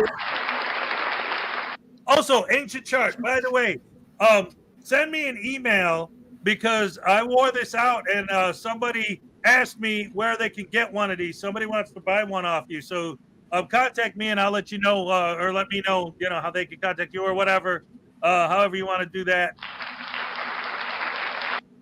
Gifted membership. Here's your happy dance. All right. Yes.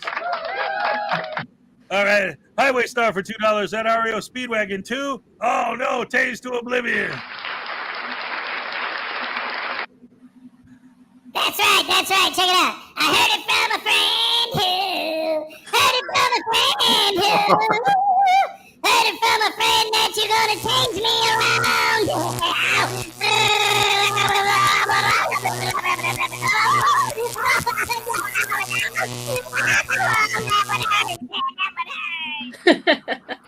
Oh, God. The funny thing is, I literally have gotten every musical reference. I'm thinking, oh, I'm old. I love it. Oh, thoughts and prayers. Yes, absolutely. Set membership milestone from Parson 1122. All right. Thank you so much for the membership. What else we got? Is that it? We caught up, or we still? I think I saw Z Gundam 64 just recently dropped something. Are you gonna dance for Parson? Crap. Give Parson a happy dance. You're right. Sorry about that. All right. Yeah. See, that's why it's good to have a producer when you're on a live show. Frauditors Comedy Show gifted a membership. Here's a happy dance from Frauditors Comedy Show. All right, yes. Welsh News Network for another £2. Tase P. Barnes II as well. Oh, no. All right, well, for P. Barnes, I'll just give him a tasing in honor of P. Barnes. That's a no. What the heck? But why would you want to do that, Hez? P. Barnes is awesome. He's your secretary. By the way, ladies and gentlemen, round of applause for my secretary, P. Barnes. He does a lot for the show behind the scenes. Yes, absolutely. Of course, and as always, round of applause for my beautiful producer, Ray Ray. Yes. Round of applause for my co-host, Maggie from Frauditors News Network. And of course, round of applause for our guest of honor, the one and only Tones Overthinks It. Absolutely. And how about a happy dance for Welsh News Network? All right, here you go. All right, that was a taser dance. I love it. Oh, God, and I just realized my next musical parody, you take David Bowie's Safety Dance and do Taser Dance. Oh, yes. It's a taser dance. It's a taser dance. It's a taser dance. It's a taster dance. You can taste if you want to. Taste me in the afternoon. You can taste me all day. If that's what you say, then you're Mr. Taser. Oh. Ow. Oh, you're right. It's not David Bowie. I'm sorry. I got that wrong. What? It wasn't David Bowie. God, what? Now I'm trying to remember who sang it. Men Without Hats. Yeah, Arcade sorry. Israel became a YouTube member. Thank you for the membership. All right. Yes, Men Without Hats. All right, here we go. Yeah, I was. All right. Here's a very interesting story about that song. It was not meant to be a pop dance hit. It was originally written as a protest song because they were making laws in the UK at the time against dancing in clubs because of like slam dancing and stuff. So the idea was they're on stage telling their audience, you could dance if you want to, you know, and if your friends don't dance, it was supposed to be a protest song, but instead everybody just thought it was this poppy dance song, and it became a big hit. And once that truckload of $100 bills came to the house, they were like, oh, all right, we'll take it. Yeah. Yeah, I realized the reason I said David Bowie, I was thinking of the song Let's Dance. That's why. Oh, yeah. Let's dance. Let's dance. Grab your taser and tase me, Blue. Yeah, man. That's good stuff, man. Hey, you know what I like about David Bowie? Nothing. All this music you guys Shut up. talking about I is love all David crap. Bowie. You know what He's good not music around. is? Justin Bieber, man. And Britney Spears. Now that's music, man. Oh my goodness. Hey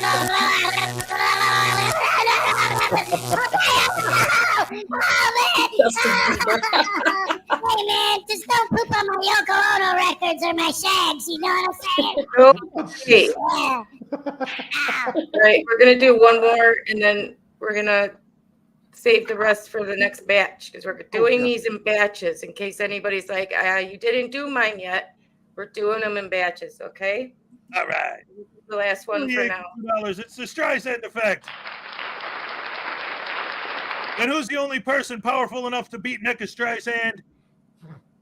Robert Smith from The Cure.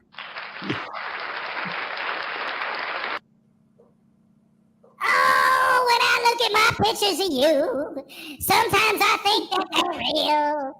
Because I am a frauditor, and I'll film you with zeal. Hey, you like that? Was that a good one? No, we have to tease him. No, it's a happy dance, man. It's Billy. Happy dance for Billy Yank. Here we go. Oh, Linnell, I'm sorry. I hope you feel better. What? Linnell left a message, a chat. Good night, all. I'm in too much discomfort to stay in chat. Love and peace to all. I'm so sorry. I'll get well soon. Yes, indeed. Yeah. God bless. Better. Oh, dear. So a couple points that, because I took notes while we were talking a minute ago before we went into this. A couple other points I wanted to make before we go on. The whole thing about like my feelings don't trump the laws and this and that and the other thing. One of the things that drives me nuts too is I've seen I actually covered one, but I've seen maybe 0.1% of the pepper spray videos where they actually were acting in self-defense. Yeah.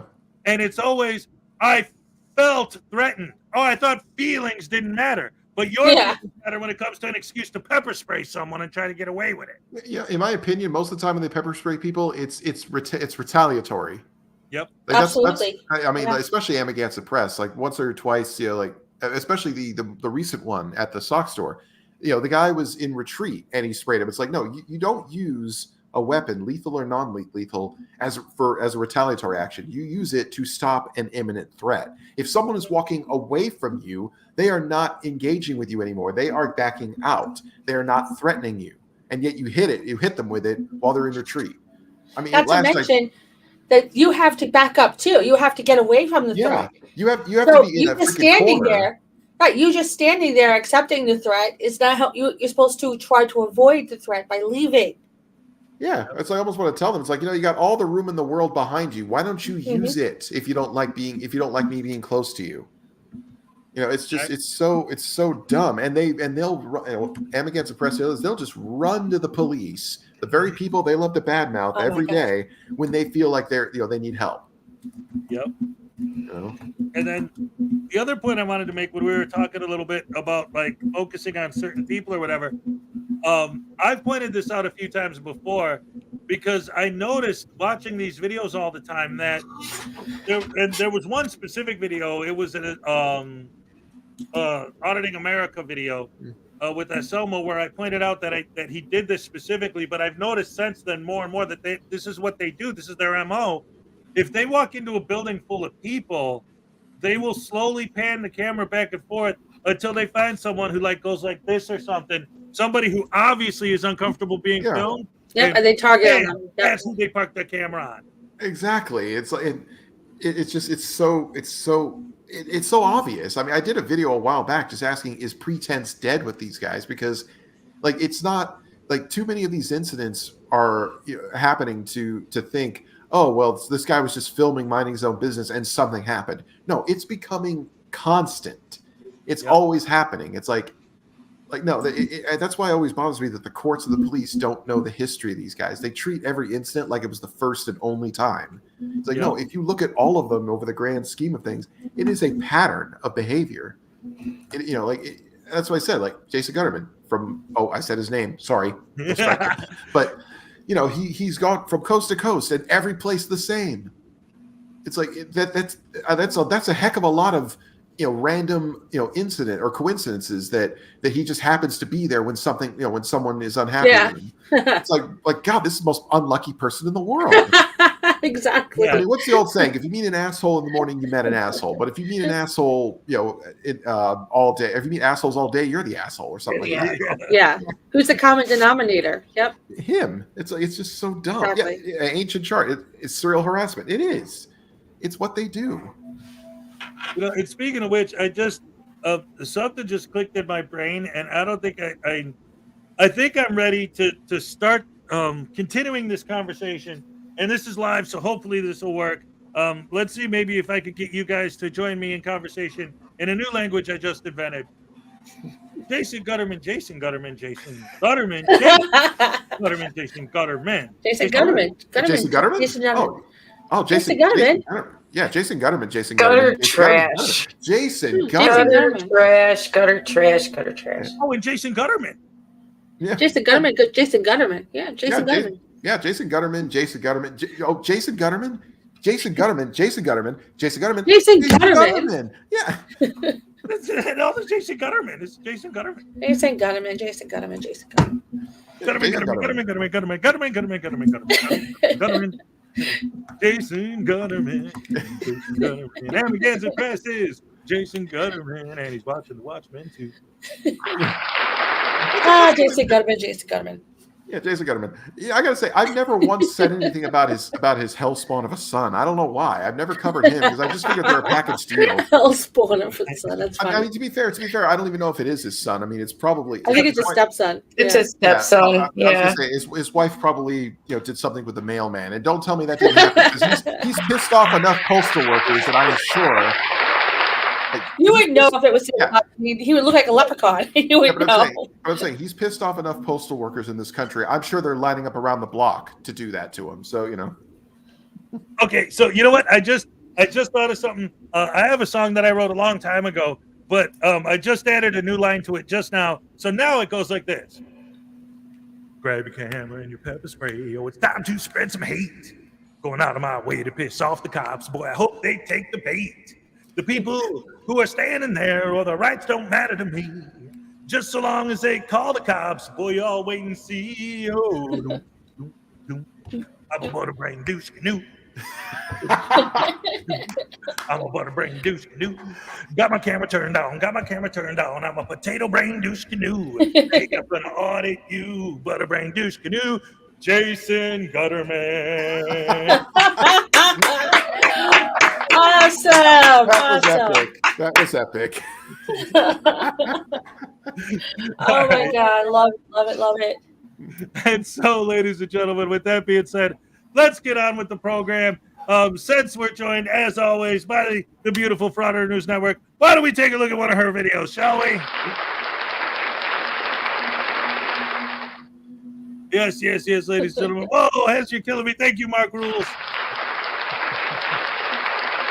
I appreciate the appreciation. You guys are the best fans in the world. I love you guys, as always. Hey, have you seen any of Mark Rules videos? Oh, Mark's putting out videos too? I think so. Yeah. You didn't know that? Oh my gosh, you have to watch it. It was so good. There was one video I was watching. Oh my God, I was eating too. I was cracking up. That I'm in the video, you're in the video, Ray in the video. It's just so hysterical. And I get a piece of mocha cake, and just a small one. And I'm looking and going, hey. And I was like, wow, I'm jealous of myself. All right, well, and that makes me want to check him out too. I didn't even realize I'm subbed now. Boom, that took 2 seconds because Mark's a good supporter of the channel, as always. His videos are great. And also, I was talking to Blackart earlier, He's got a new one we were going to show too. So let me pull that up for later. It's the DMA one, right? Yeah. Yep. All right. So in the meantime, let's go ahead. All right. So we got a lot on deck. We got a lot going on tonight. Ladies and gentlemen, once again, round of applause for Frauditor News Network.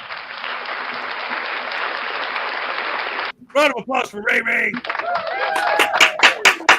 Oh, Debo Station's here. Who's here? Debo's Nation. Hey, Debo Nation. Debo's, yes. Round of applause for Debo's Nation. Yes, round of applause for Ray Ray. Round of applause. Hey, Ray Ray. Love Ray Ray. She's so awesome. Of course. Round of applause for Tones Overthinks It. Absolutely. Yay, Tones. That's right. Oh, you know what? While you're here, I was going to email you, but I'll let you just so that you know it's coming. In February, I'm going to have the 1-year anniversary of the Saturday Night SNAFU. So I think it's like the February 3rd or so episode. We're going to do a special. And I'm going to ask people who have been on the show in the past if they could just pop up just for a short, you know what I mean? Like, hey, congratulations on your 1 year or whatever. And I definitely want you to be there. You've already been on here twice. Last time you were here was in March, like right after we started. So yeah. I'd love to. If I'm, just shoot me the details. If I'm available, I'll be happy to come on. Excellent. All right. So, but go. Let's you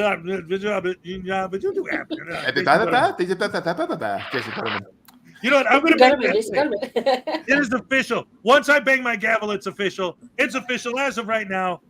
Because that's the thing that I do every time I get tongue twisted. I actually like go along with it like that. I'm gonna throw in a Jason Gutterman every time that happens. All right.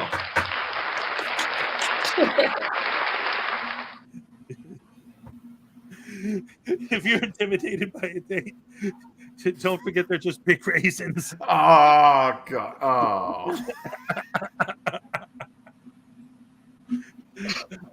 What was the one I told last week? Oh man, I'm trying to remember. It was no. It was I did it in the chat. I just said I was trying to remember what I said. It was you know why they won't tell us who won the third fight between Rocky and Apollo? Why? Because somehow it was Chuck Norris. Anyway, back to the video. Hey, they can't all be bangers, man. All right, here we go. It was Chuck Norris. Chuck Norris, ladies and gentlemen.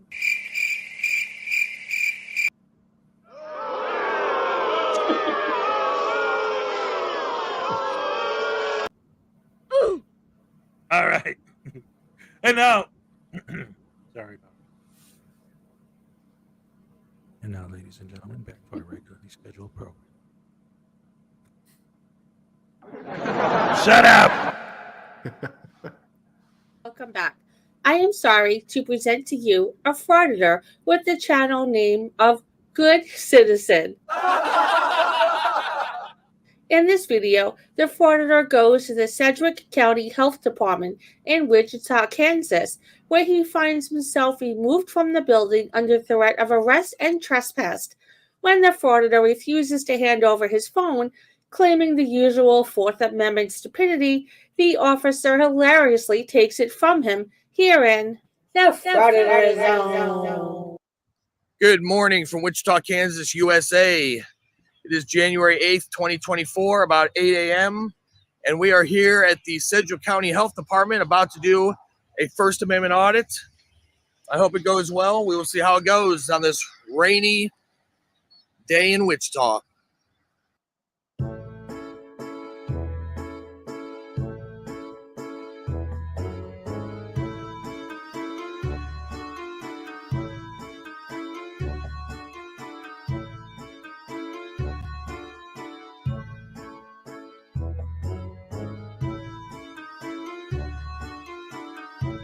Did he edit it like this, or did you do it, Frauditor News Network? I know I did that. It was just all tons of dead air looking at the bulletin board. Like I'm loving this editing. I wish. Yeah, it was so boring. You know, I used to just take them out, but then I thought, no, you know what?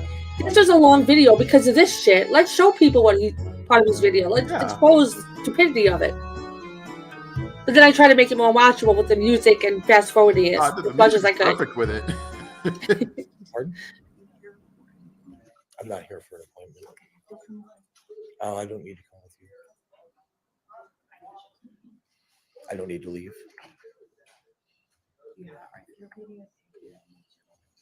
I can't hear you. Can you speak up? I don't need to go over there. Thank you.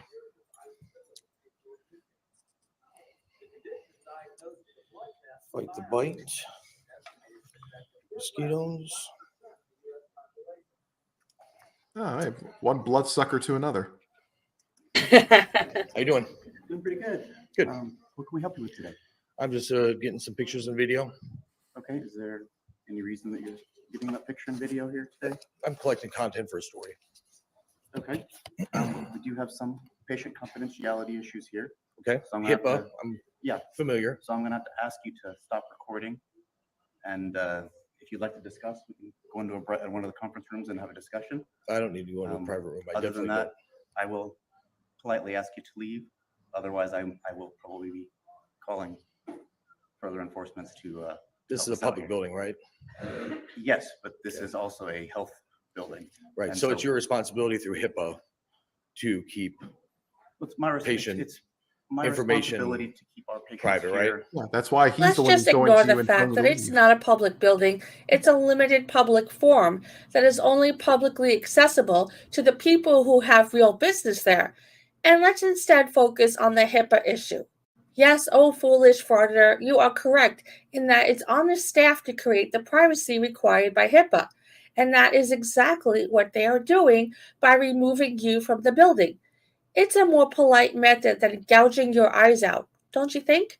Feeling like they are safe. I understand that. Am I a threat with a camera? Well, Can I get your possibly. name? Yeah, my name is Corey. Corey, and what is your title? I'm one of the managers here. Okay, and your name? I can't hear you. My name's Christy. Christine, what's your title? I'm a supervisor here. Supervisor? Okay. Yeah, we like to keep our clientele here to where they feel safe Okay. being here because. Was there a complaint? Yes, mine. You cannot be recording me, and I don't feel welcome to you recording me, so you need to stop Okay. before I myself take it upon myself and call the cops on you. If you need to call the cops, you're more than welcome Okay, to. I will. Okay. And I will. Sure. You shouldn't be recording me. Okay. So he really. I does don't need to leave. We've asked you like Okay, and why is that? because you're making our patients feel unsafe and Uncomfortable? And why am I safe? You can make them fear for their safety because you are infringing on their privacy. There should be no expectation of privacy in public. This is a public building, right? this is a medical facility. But it's a public building. It's the Sedgwick County Health Department, right? It is a public facility. Yes, you are correct. Okay. Our patients here are receiving medical treatment. Okay. If you are having trouble hearing her, it's not your computer. It's the Frauditor's phone. He only has 78 subscribers right now, so he can't be monetized. Maybe Rogue Nation and other Frauditor channels like News Now Ninja will pick up on his videos and repost it to help boost his subscriber count. You know, when anti-Frauditor channels repost these videos with commentary and facts, the lens lickers accuse us of stealing. But there are no expectations of morals in frauditing, so that doesn't apply when they do it.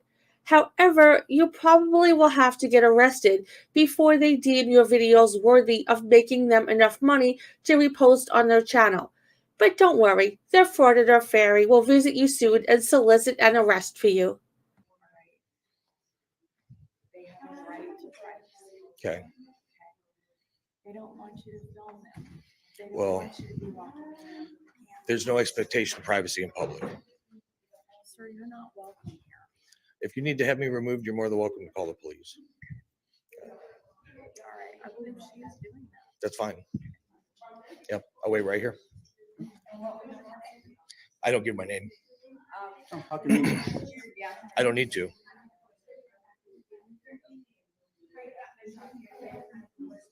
You're okay, Christy. You can call. I will take it.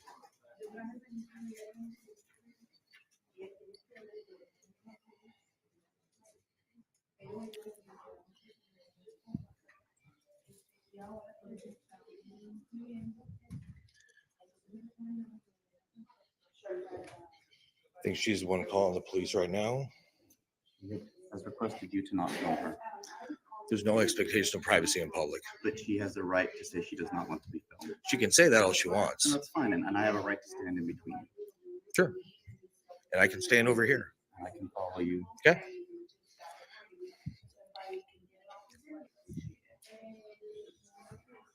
I know exactly what dispatch is going to tell her. I mean, you don't have a right. I absolutely. The First Amendment right gives me the freedom of press. I'm an independent journalist getting content for a story. You know. Okay. I know she's about to say something about it, and we kind of talked about this a little bit, but the whole script and almost everything they say, it's like, it's hard sometimes when I make these videos not to literally pause it like every 5 seconds, because it's like every freaking sentence you could spend an hour breaking down how BS everything that comes out of their mouth. Absolutely. Ugh. And then, like, and we were talking a little bit about it in general, the whole idea of the no privacy in public thing, but it gets so frustrating to me also because, like I said, it almost gets to the point where it's like, what is the world you want? Like, what's your goal? To make it so that no one ever leaves their house? Because how are you going to get to where you're going without going out in public to do so? Like you were saying earlier, like, what if it's a witness or somebody who's going to report something or whatever, blah, blah, blah. Like somebody who doesn't want their face all over. How are they supposed to get from their house to where they have to go to take care of their business? Like, exactly. Oh, well, they can take you in the back and close the door. Yeah, but how am I going to get in there without having to worry about some random idiot putting my face all over the internet? Yeah, it's so dumb. I mean, the thing is, like, videos like this, like, they make my blood boil. So that's why I ended up muting myself, because I kept just outbursting. Yeah. But it's like where they said, like, oh, well, it's on you to protect their privacy. It's like, yeah, that's why they're the person who's coming out to talk to you, dumbass. Yes, it's their job. Yes, like they have to approach you to ask you to not do this, because that's the only recourse they have to protect their information as required by HIPAA. If they don't do anything, they're in violation of HIPAA. They have to talk to you. They have to tell you to stop. Exactly. That is exactly right. And yes, I love that, because I make that point all the time too. It's like the onus is on you to keep it private. Right. That's why they're asking you to stop filming. Exactly. It's like, I mean, what do you want them to do? Just, skip the formalities and just walk up and punch you in the face? I mean, I endorse that, but I mean, I'm all for it. But the point is, they still have to approach you and ask that you stop. They have to take measures to protect people's information. Right. That's why it kills me. They don't get that. They say the onus is on you. And that's why they put in policies. They say no cameras in the building. You freaking idiots! Oh God. That's one of the ways they're protecting the information. You dingbat is they have to remove you and your camera. See, it's like with sovereign citizens. They say this stuff, but they don't understand the meaning of it. They're just parroting off of what somebody else said. Hell, the guy's name's not even original. Do you realize how many good citizens there are in the fraudulent community? I've lost count. I've lost count of how many news nows there are. And all of them, that's their real name. What's your name? Good citizen. How and did you sign in? transparencies. Yeah. Or my personal favorite, and I love that some cops are saying this now, where they say, "Oh, what's your name and badge number?" I said, "My name's right here." It says, "Is that what you tell the judge?" I said, "You're not a judge." Yep. Okay. A judge is a position that actually commands some respect and some decorum, because when you're approaching them in their courtroom, you have to freaking shut up and do it, and act respectful, because you're in their house, idiot. So, so for them, they have to extend the same courtesy to you? Like, you think you're on level with a judge? Screw you. You're nobody.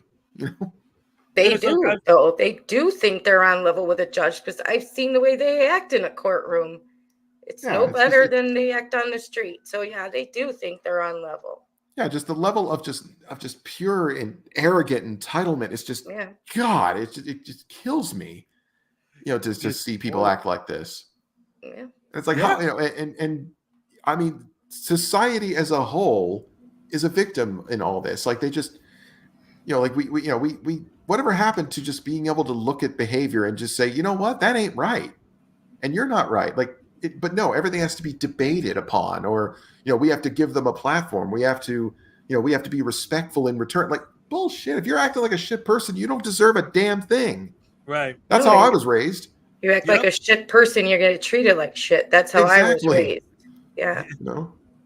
You just don't do that. And we've talked about like well, all of us, I'm sure at some point have talked about how the way these people act, there was a time, because that's when we would say they're hiding behind the camera, right? There was a time where if somebody came up to you, talked to you that way, you just knock them in the teeth, and then they'd learn their lesson real fast.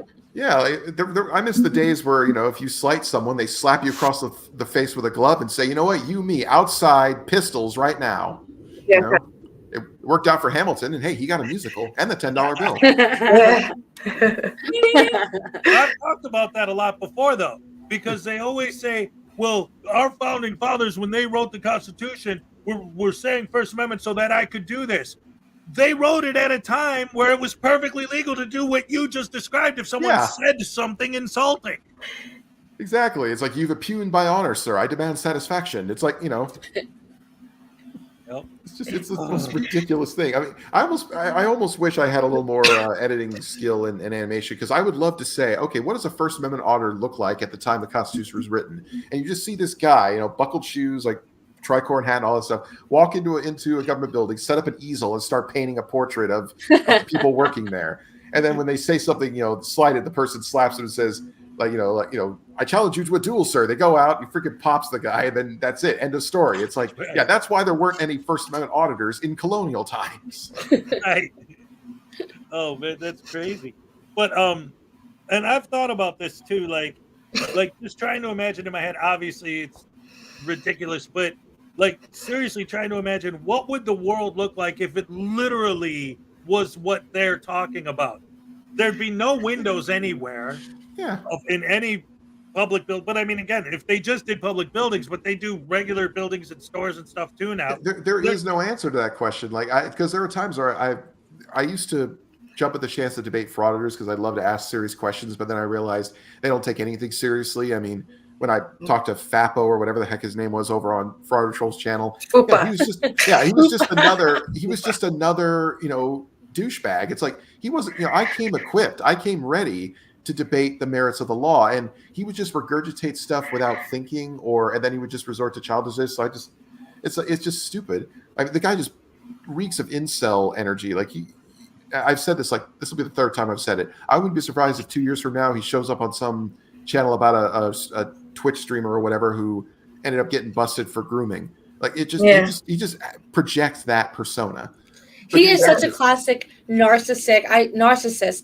I once dated someone like that. They're so frustrating. This was a guy that would, like, if I showed him proof that I printed from his computer or an email of his that showed him proof of something that he did, say cheating, whatever, he would say, prove that I sent that email. Like, it was always something. It's like someone hacked into my email. Yeah, someone hacked into my email. Prove it was me. It's like, there's always something. And the question I've always wanted to ask, but now I said is there's no point in asking it now, is ask him, what will it take for you to hang it up and say, you know what, my work is done. I've succeeded. They don't have an answer. There is no end game for them. There is no perfect world where they don't have to audit. He never even answered a question in that whole entire thing. Yeah. There wasn't one question he specifically answered. He gaslit his way through that whole entire. Yep. And it's that. And one thing I should point out, by the way, and I mentioned this too in that debate, which I'll mention it in response to this good citizen guy, is I said, oh, it's a public place or it's a public building. Okay, fine. United States Supreme Court, Adderley versus Florida, and has recognized the property of applying a trespass statute prohibiting trespass on the property of another to public property. Nothing that the state, no less than a private noting that the state, no less than a private owner of property, has power to preserve a property under its control for the use for which it's lawfully dedicated. That is a direct quote from the Supreme Court. That means, yes, public property can trespass you. And yet that's still not enough for these dick waffles. No, they'll say that it's wrong. That's not right. Dick waffle, Jason Gutterman. Yeah, Jason Gutterman. It's like I don't know why he's mad at me. I made his name a household word. That's right. Epically, quite epically in the process. Yeah. That's so awesome. But yeah, speaking of this narcissist punk kid, he's oh Lord. And to me, like so many things about him are so typical, like, but to the most extreme. It's like take everything about frauditors that we always say and bundle it all up into one idiot. And it's like you have your two extremes, but you put them together. You know, you got your this kid now on one side, and then like you know your Glenn Serial on the other. And between the two of them is everything you could possibly say about auditors is embodied between those two guys. It's insane. And, Yeah, you did the iceberg. I did the Venn diagram. yeah, that was great stuff, by the way. I love that. But yeah, I was telling Ray earlier during my trip last week or this week, whatever. When I was driving, I was just listening to random stuff, you know. I had my YouTube open on my phone, you know, just listen. I had it attached to my car stereo. Why am I telling you guys that? So anyway, I'm just listening to random stuff while I'm driving, and one of it was actually this whole thing about the story of Greek mythology, and it reminded me of, you know, Narcissus was a guy who was trying to find love and couldn't find it until he saw his own reflection, and then literally couldn't stop looking at it. Like, exactly. Wait, was it Narcissus or Narcissus? Narcissus. Yeah. Yeah. Yeah, so it's like that's the origin of that concept. It's like the guy couldn't find love, but then you know he's self-obsessed or self-absorbed. It's like that's what these people are. Fall in love with himself. Yeah. I mean, I always love to just talk about how like, oh yeah, I know you do this to overcompensate for your huge insecurities, because like they are definitely like trying to project like they're important because they don't want to come to face the facts that they're insignificant, small, worthless insignificant people. Jason Gutterman. Yeah. That's what I told you this morning, is that deep down all narcissists are insecure people, very insecure people. Absolutely. You know, like and that's why they act that way. Yeah, they get mad at people, you know, or someone else said once, they're unemployed people who like to pick on people who are employed. It's like they're going after the people who have what they don't. Yeah. That's the point. Like they want to insult people who get to go about their day and not feel like a worthless pile of crap. Yeah. I mean, that's the truth. It's like, I mean, these are people with criminal records, so they've completely screwed their life up. Yeah. You know, they have no prospects whatsoever for a job. You know, they've completely run their life into the ground. And so they have to go out and lash out at people who have their shit together. Yep. You know, they want to tear people down who have their life together. Rather than build themselves up, they want to tear people down. Yeah, because they're unhappy. They have to see everybody else unhappy too. Exactly. Instead of saying, geez, I can have that too. I can be happy if I just change what I'm doing. Yeah. Nope. I got to tear them down and let them be on level with me. And the whole name and badge number thing, right? That's all about trying to feel powerful. Yeah, exactly. No, I'm going to tell you what to do. You're going to tell me your name and badge number now, buddy. Like when they take license plates of the officers' cars. Who gives a shit? What are you going to do with it? And they're like Fupa did that. He's like this most recent arrest video, and he films a license plate and says it out loud. I'm like, now what? You've done nothing. Like, first of all, those license plates are in the DMV registry. Like you could go find them. I mean, that's just how it is. It's like they're not private information. Those plates belong to the government. They just give them to you to put on your car to show that you've got a license, or you put a registration sticker. It shows that you've registered your car. Like it's nothing new. Everybody has them. There is nothing unique about that.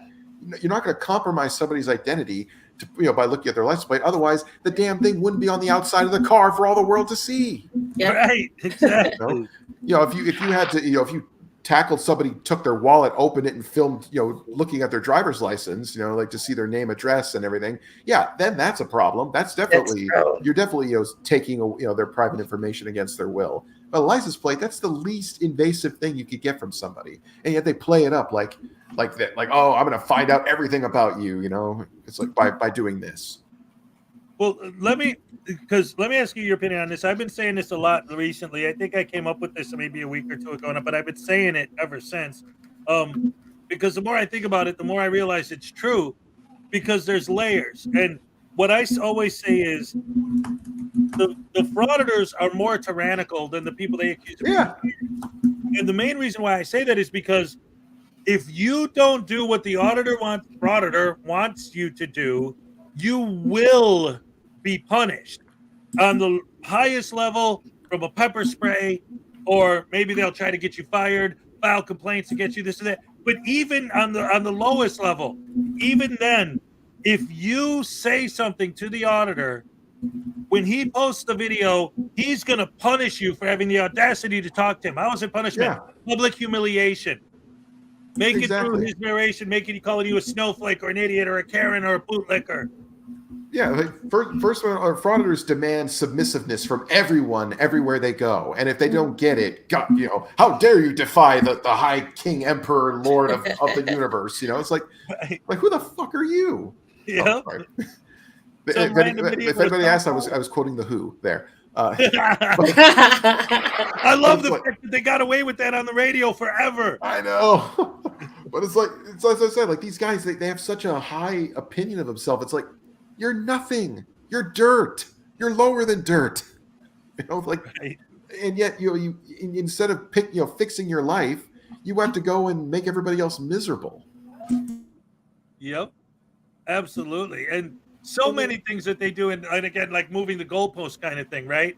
I love talking about the sign thing. If there is no sign, well, you guys didn't have a sign. If there is a sign, well, you need a law attached to it. If there's a law attached to it, the law's unconstitutional. It's like and I've been banging on this for the longest time, but saying something's unconstitutional doesn't magically make it so. The only people who can determine if something is unconstitutional is a judge. A judge has to rule in a case, as in, instead of arguing about it there, go home, write your lawsuit, serve it, go to court, argue the constitutionality of a law, and if the judge agrees with you, then it's unconstitutional. By simply saying it there on the side of the road or in the lobby of a building, that doesn't mean on a YouTube video.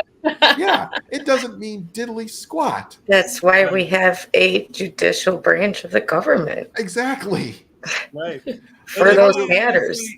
It's funny that these defenders of the Constitution, it's like, well, you obviously don't care or understand the Constitution, because the judicial system, which is what you would use to actually do that, you ignore all that.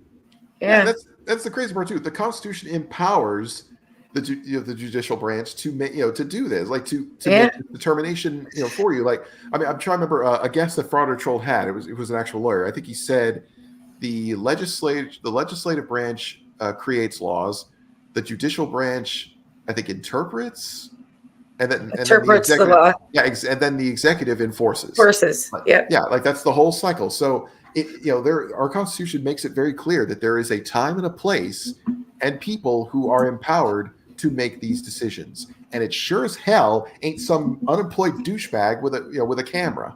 Right. Oh my goodness. And if they were such constitutional scholars as they claim to be, they would know that the Constitution is what empowered our whole system to work the way it does. Exactly. It's like this thing took a lot of effort to write. Okay, like it had to, and even then it wasn't perfect. Over the last 200 years and more, I always forget the exact number, but all this time, like, it has been evolving. Like, if anything, we have added more to the Constitution than we've taken away. I like how they keep saying, "Oh, our freedoms are being curtailed. Our freedoms are being curtailed." Let me ask you guys this, because not everybody knows this. How many amendments of the U.S. Constitution have been repealed in the whole history of this country? How many? Care to guess? 2? 1. 1. And guess what it was? It was repealing prohibition. The only time they ever repealed an amendment was to give us back the right to buy some freaking booze. I don't know about you, but this is the freaking land of the free for 100%. If that's the only time they've ever done it, okay. Every other time has been granting freedom to slaves, granting the right to vote to minorities and women, and everything like that. That's all they've done. They've expanded freedoms over the last 250 or so years. So so for them to say now suddenly here we are, in the 20th century during this 2 or 3 life period of your lifespan, suddenly the First Amendment's under attack. That's what I said. It was never under attack to begin with. So them making this up to have some way to make money. Exactly. And what about the stupid thing? If you don't use your rights, you lose your rights. Like rights are like muscles. If you don't use them, you lose them. By the way, if they're in that, if You they're don't under lose that your impression, muscles. You don't lose your muscles. yeah, you don't. But here's the crazy part. If they think that's how it is, like, oh, if your rights are so easy to take away, then the Constitution is nowhere near as sacrosanct as you say it is, because the Constitution is incredibly powerful. Like it is the major cornerstone of this nation. It ain't going anywhere. Yeah, so Okay? if I don't go out and buy a gun, we're going to lose the Second Amendment. Yeah. That makes no sense. Exactly. Right. It's like if you think it's so easy to tear down, then it must not be worth anything in the first place. Exactly. Yeah, You know? I mean, we've all had something to say about the government at some point or another, like, oh God, I don't like the president or something. Just the fact that I could sit in my home and say that. Yeah. Without troops busting in here and swiping me out of my house and sticking me under a jail somewhere. The First Amendment is quite, in fact, intact. It's not under attack. It's alive and well. The fact that these guys get to upload their videos is proof it exists. Yep. One of my favorite examples of that is it just anyone go on YouTube and do a search for ID refusal videos. You'll get thousands of them. And what do ID refusal videos always have in common? Well, first of all, they're usually a walk of shame at the end, right? So, okay, so first of all, if it's an ID refusal, that means they did not get your ID. So what right did they violate by not getting your ID? Second, if you're filming the cop walk away and you're filming the ID refusal, then they didn't violate your right to film. And if you're saying walk of shame as they're walking away, then they didn't violate your freedom of speech. So where's the violations? There isn't. I mean, the crazy part is if this country was even a fraction as much tyrannical as these guys like to keep claiming it is, these guys would have been gone in less than a year. We wouldn't even see their videos because they wouldn't have lived long enough to upload them. Yep. Exactly. Yep. I mean, it's like they don't get it. It's like you don't know what oppression is. You don't know what tyranny is. That's why it's so overused. Yeah, they're just a bunch of freaking snowflakes. I mean, it's like I hate to use that term, but but it's like it just makes my eyes roll. I mean, I don't want to get political, but I'm a moderate conservative, and even and yet I think these guys are more ridiculous than even the most hardcore left wing person that's out there. It's like those people are at least a little more tame. Like these guys are nuts. Yeah, they are. It's so stupid that they don't really know what strife is. No, they don't. Even the poorest among them doesn't know what it is. Yeah, it's so ridiculous. That cop violated my rights. Well, wait a minute. You mean he handcuffed you to a post and beat you with a stick because you wouldn't give me your ID? No, he said, give me ID. So he forced you. No. He just asked for it. And they also have a deep misunderstanding of the Fourth Amendment. Yeah, it protects you from unreasonable searches and seizures. Like if you are suspected of committing a crime, that's a good enough reason to ask you to identify yourself. Yeah, and the crime you're suspected cause. of committing is trespassing. Now, bear in mind, you have a presumption of innocence until you're proven guilty, even though you are clearly on the property and you're saying, no, I don't want to leave when they're telling you to do.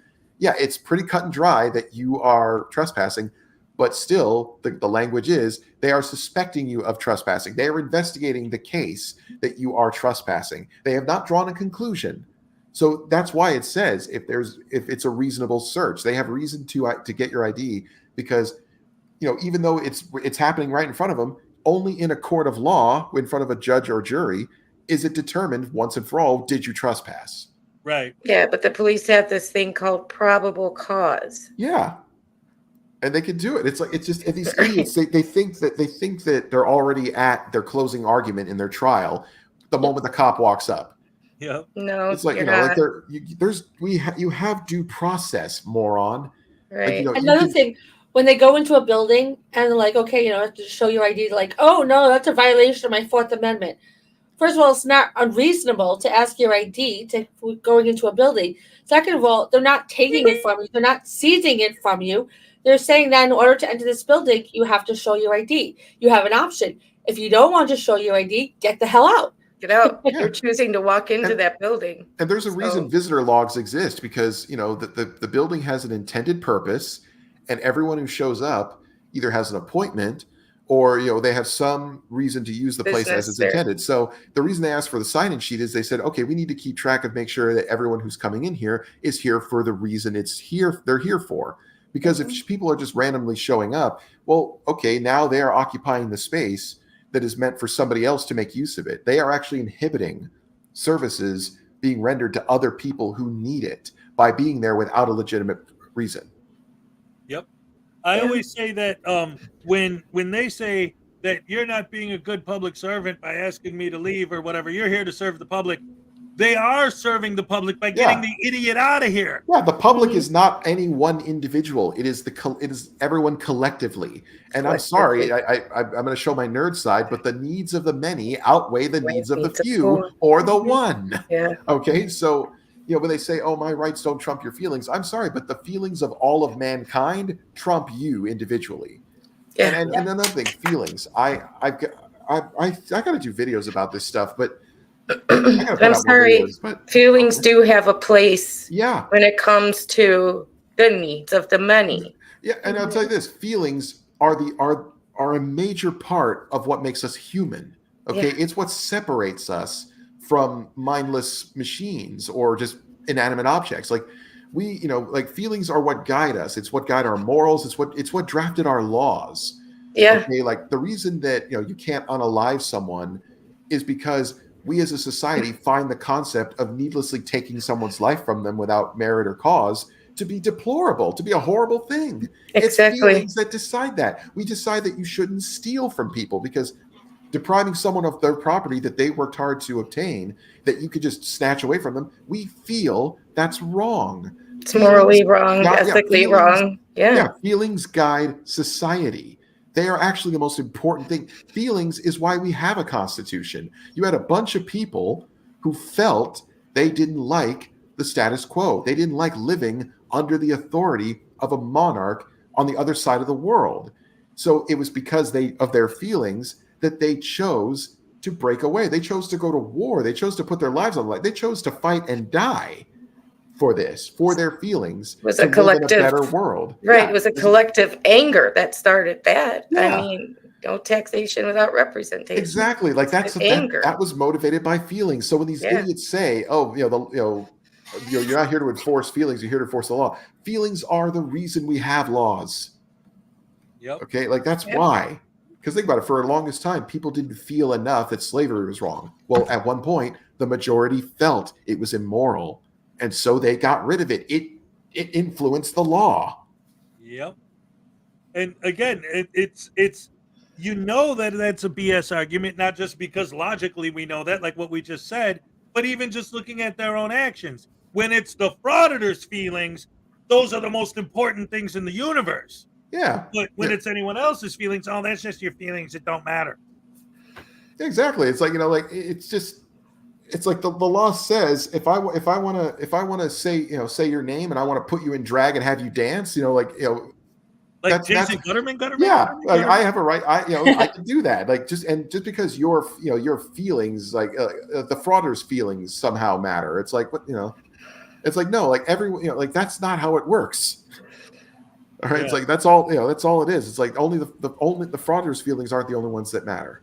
No. Okay, wait a minute. Something just hit me in my head. I'm sorry, but okay, so tell your mom to stop throwing things at you then. Did you guys see Being John Malkovich? Oh, God, a long time ago. It was a long time, yeah. I just had an idea for a short.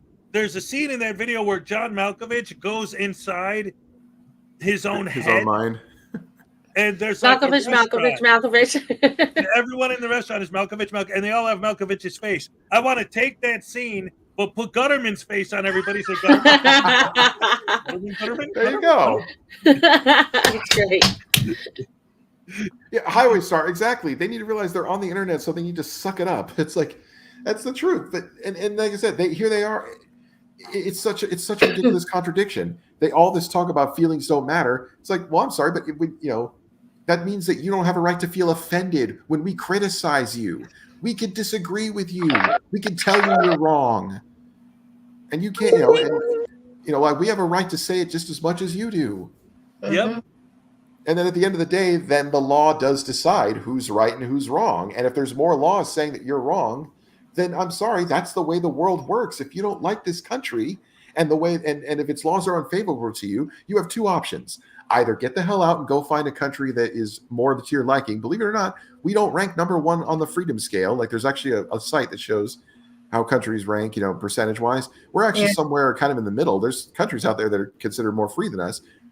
I mean, it's up for debate, but the point is you can go there, or if you feel that you want to change things, take an active role in the system and try to change it. Now, I can't guarantee you'll succeed. I mean, you can run on a platform that may not be popular, and therefore you won't get selected to represent people because your interests are not in line with the rest of society.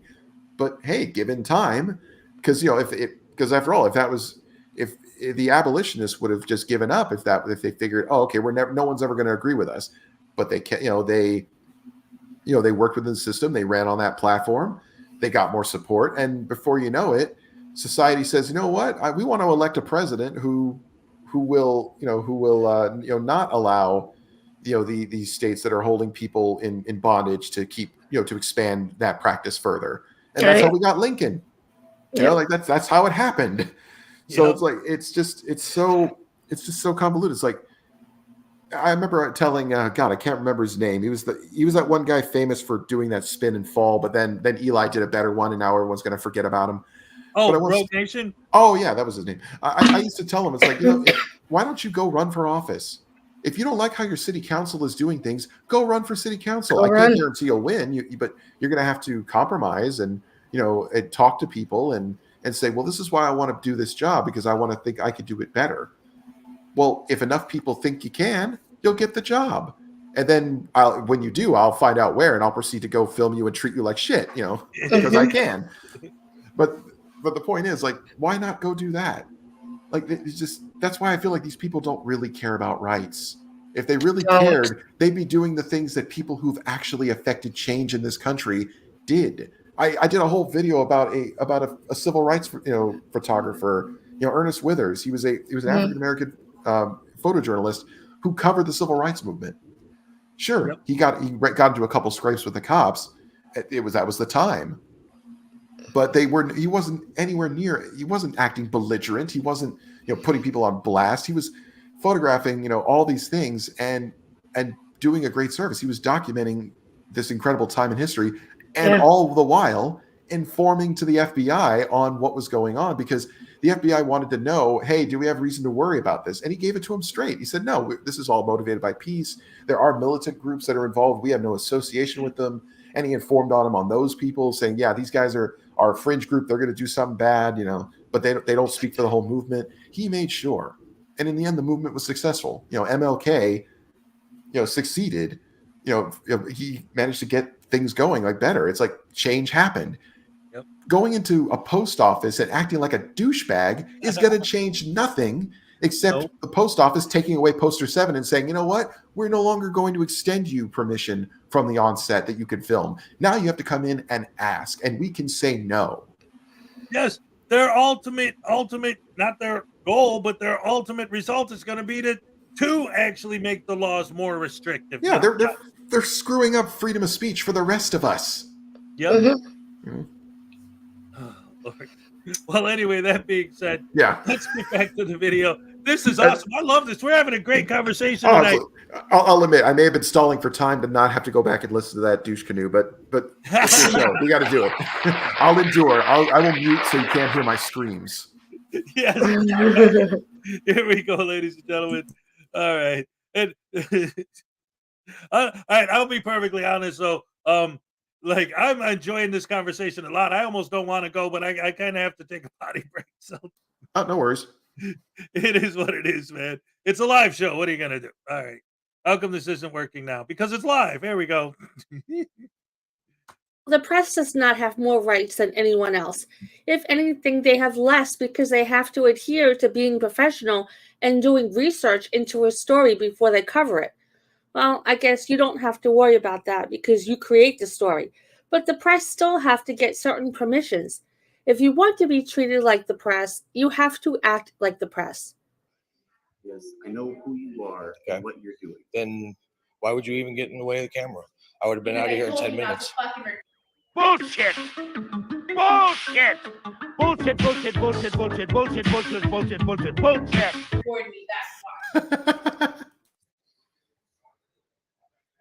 As long as you don't touch me. Don't touch me. I have not touched you, nor will I touch you. I am allowed to stand in your way. No, she wants to talk.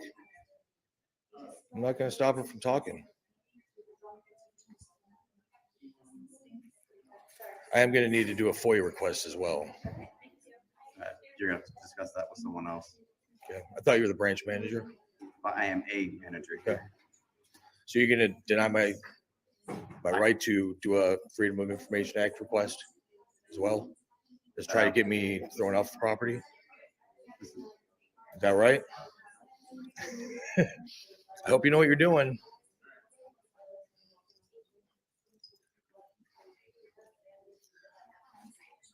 She may need to stick around if the police show up. We don't want her to be unavailable.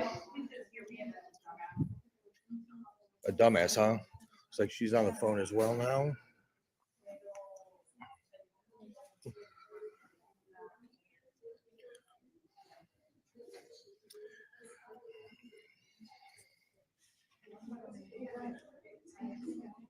It's one of your first times doing this? Nope.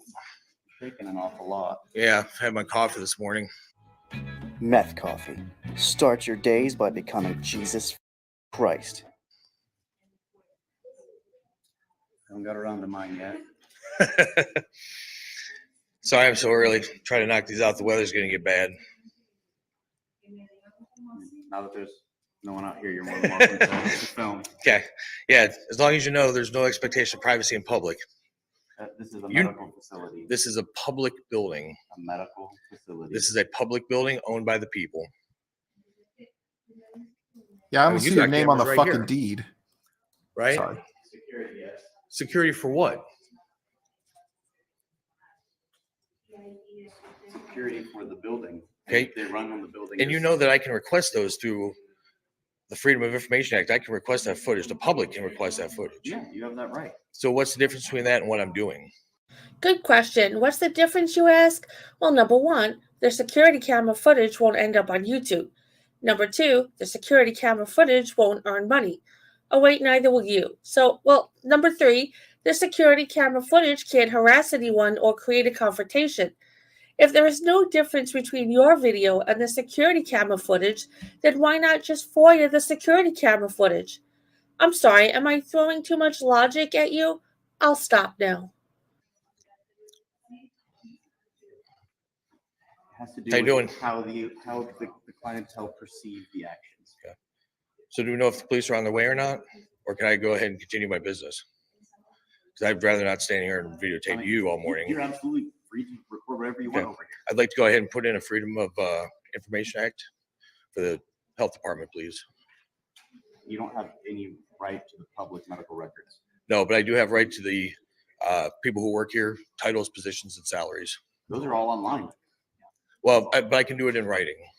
So I'd like to go ahead and put it in. What's your name? My name is Blake Troll. Blake, good to meet you. It's good to meet you as well. Yes, Everything that we have out here is to protect the patient. absolutely. And I'm not going anywhere beyond where it says restricted. Everywhere in here is a public area. It's true. So I'm sure you know why I'm here. I have no idea. Oh, okay. Look at our signs. Well, yeah. So I'm Signage, you guys yeah. get information. So actually, this emoji drug code, I've never seen that before. But I've already went ahead and got everything I need. As far as that, I just need to do a FOIA request. Well, we don't process those. No, but I believe they'll be the federal government. no, that would be the county. It would not be our building. You would have to request that from the health department. So I can go ahead and put it in here, and you guys would forward it over to your FOIA officer, whoever that is. I mean, I can do it in any branch. if you're speaking about our county counselor's office, Sure. then that'd be justified. Right. So you can go online and print off the form for me. I can fill it out here, give it to you, and then you can forward it over to them. You have a phone. I know I have a phone. I can also do it in person. So while I'm here taking documentation of the material you have up in the lot. Okay. So right there, I want to get into this because we haven't talked about this at all tonight. What about the whole FOIA thing and the way these douche canoes handle that? Okay, I was waiting for a break because there's like so much I have to say. Okay, first, okay, I'll try to get this out quick. The whole like, oh, you can get it online. It says, yeah, but I could do it in person. Yeah, but online is more convenient. And then he says, well, what if I don't have access to the internet? Like, you upload to YouTube, idiot. You've established clearly you have it. So one thing about FOIA is Freedom of Information Act requires that they make it available to you. Well, that also, first of all, you don't get to decide how they make it available to you. Like, they just have to. They have to fulfill the most minimum of requirements that anyone can do to get a Freedom of Information Act. If they say, you know what, you could scribble it on crayon, walk in, hand it to us, and we'll still do it. Great. But the thing is, we live in an era with technology, convenience. The reason you could do it online is because you should do it online. It allows them to handle it better. It guarantees that your request gets to the right place. Right. So these idiots wanting to resort to a more primitive method is actually undermining their ability to get public records. It's causing it to be slower and more difficult because they're relying on analog means. Right. And when they say, like, I noticed too, specifically, like when you mentioned, oh, you could do it in person, like the first thing the guy said when he brought it up was he told them where to go to do it in person. Yeah. That was the first thing he said. Then he brought up the internet stuff. Yeah, it's like I said, the Freedom of Information Act is not in jeopardy here. Like they as long as they have an answer as an outlet for you to go do it, it doesn't matter if you like that outlet. If it exists, they have fulfilled their obligation. Right. Tell audit them that. Yeah, it's so freaking stupid. And the fact is, he said, oh, I'm here to gather content for a story. Oh, well, suddenly now it's a you want to submit a FOIA request? And also, people's names, job titles, and salaries, who gives a crap? I mean, what, you want to look at people with envy and realize, oh man, I wish I had a job and made that much money. Right. Like that's all that's gonna why do frauditors want that stuff? All it's gonna do is remind them that they're broke and stupid. Yeah. Oh man. And then they don't use it for anything. Exactly. You know? They don't publish it. I mean, why would they need to publish it? You could go online and get it. It's like what if it's like owning a news station and your top story every night is rain is wet. Yeah. We don't need you to tell us that. We know it's a given. Right. Well, hey, why don't we hit a second round of super chats? $9.99 from Adela. Did someone say Jason Gutterman? That's right. Let's do a Jason Gutterman happy dance. All right, ready? Jason Gutterman. Sue Bear for $2. Hey, baby news now voodoo. I missed you. Aw, that's sweet. Oh, thank you, Sue Bear. Thank you. Hey, guys. Do you think it would be okay if I do a happy dance for her? Of course. Yeah? What do you guys think? Oh, please do. Oh, yay. How about you, Maggie? What do you, Mrs. Cupcake? I'm sorry. Go ahead. Sorry, go ahead. Yay. Okay. All right. Sue Bear, this is for you. Here we go. All right. That was fun. All right. Thank you, guys.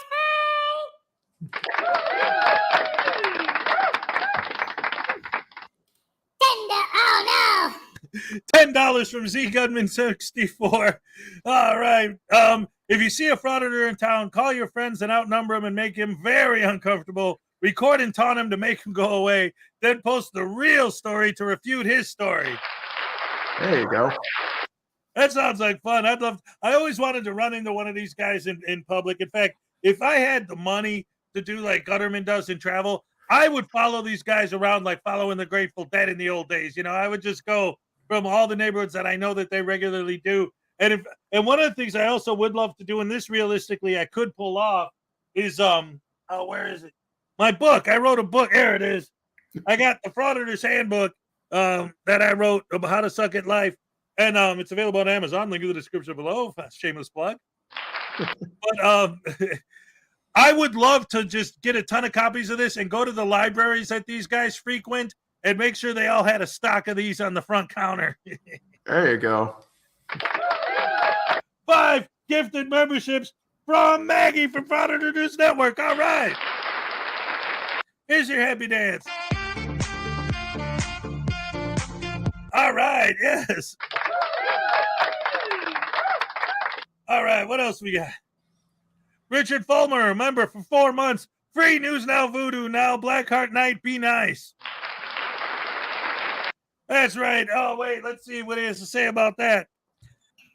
Thank you, Richard. Thank you. There's only like 3 people that are on my side, man. Listen, everybody knows that the only way to treat employees in public is to harass and bother them and to be mean to old ladies. And I mean, that's what frauditing's all about, man. You know, you guys don't understand. The real freedom in this country is the freedom to be an asshole. I mean, oh man, did I swear? Damn it. All right, bye. Never mind. Yeah, you guys suck. All right. Ow.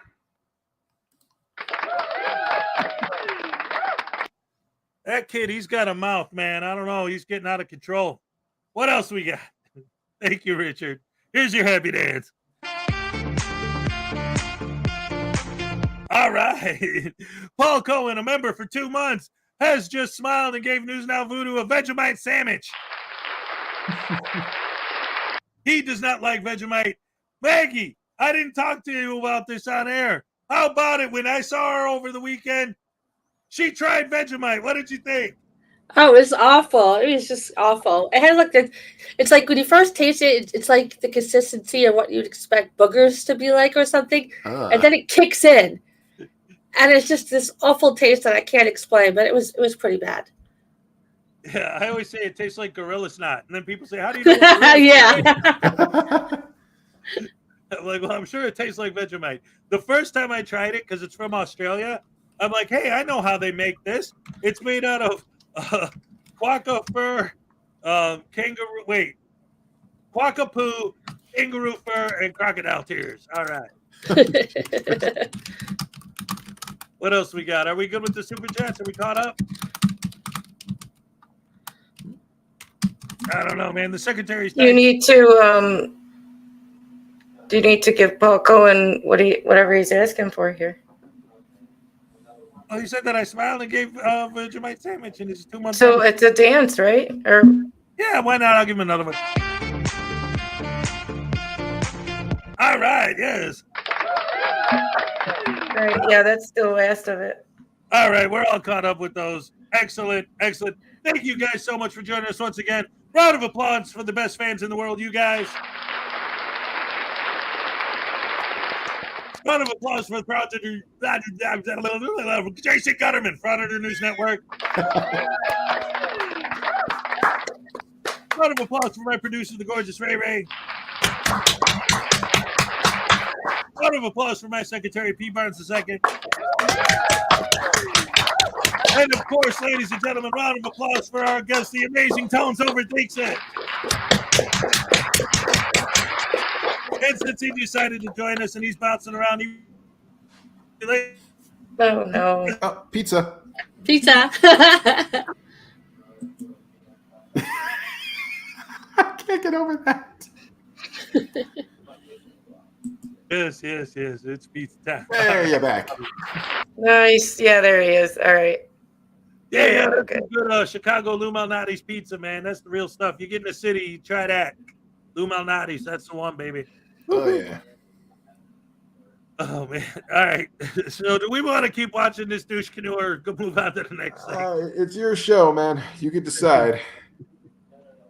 It's Maggie's video. Yeah, Maggie, it's your video. What do you think? No, you could decide. I've seen it already. I had to watch it enough editing it, damn it. I mean, we can always skip ahead to the satisfying part where the cop takes his phone.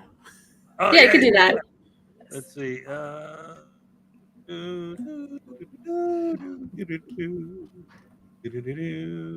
right, I'll just go right to when the cop shows up. Here we go. Yeah, I love this. Good. How are you doing? I'm good. Can I get your name and badge number, please? 516. Awesome, sir. Samarano 1783. All right, I'm glad I didn't leave. No, fuck you. Yeah, Yeah, did you give her the quokka? You get over here. Are your body cams on? Yes, I did get it. Okay. So what's going on? I'm just taking some picture and video. Yeah. Did they ask you to leave? They did. Who's the employer here? Which one? You guys want to trespass? Okay, trespass. Sir, you are not welcome to return. Is this a public building? She can trespass you from the building if she wants to. You can't be trespassed from public. She can trespass you. You can't be trespassed from public. You're going to open yourself up to civil liability, and You can film all you want. I do. Outside. I can absolutely film in here. I can absolutely film in this building. This is a government building. Adderley versus Florida. You want to call your supervisor and make sure that you guys know the law before you trespass me? Because if you trespass me, you're opening yourself up to liability. You want to double check that. I mean, you can trespass me. Absolutely. You will not get my ID. Can I get your name, please? My name is Michael. Michael? Yeah. Just so I know who you're talking to. Sure. Because I gave you my name. Absolutely. I appreciate that. You guys have been cordial so far, so thank you.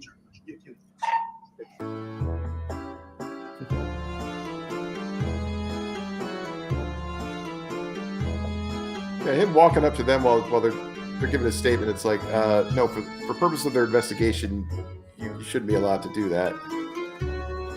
Right? Because that could be considered witness intimidation. You're trying to interfere with someone giving their statement to police. Mm-hmm. Great point.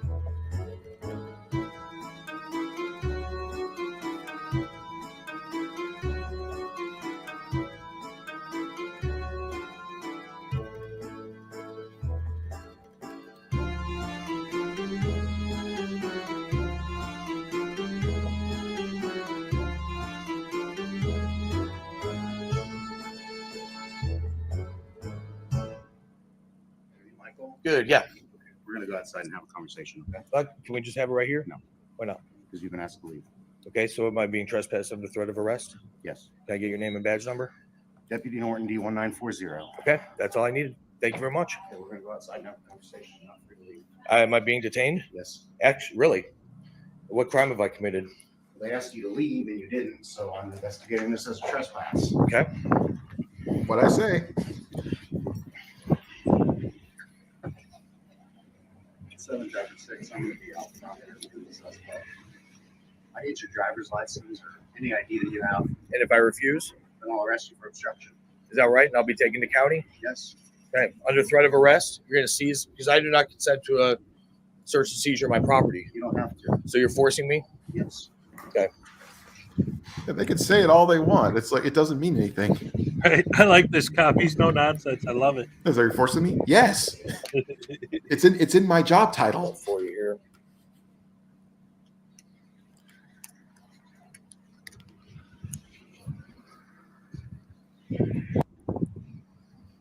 Okay, so you're being trespassed from this building. Okay. You can't come back Why not? unless you're explicitly told by staff here that you can come back. Okay. And is that because I broke a law? So what law did I break to be trespassed? I'm sorry to pause it here, but I just can't stop laughing at the stupidity. What law did you break to be trespassed? You broke the law of trespassing, you dummy. Frauditors, stop taking the question of how dumb can you be as a challenge. You refused to leave when they asked you to leave. But that's a secondary offense. So what law did I break to be trespassed from the property? I don't know Because I when was you- conducting okay, hey, because I was conducting business.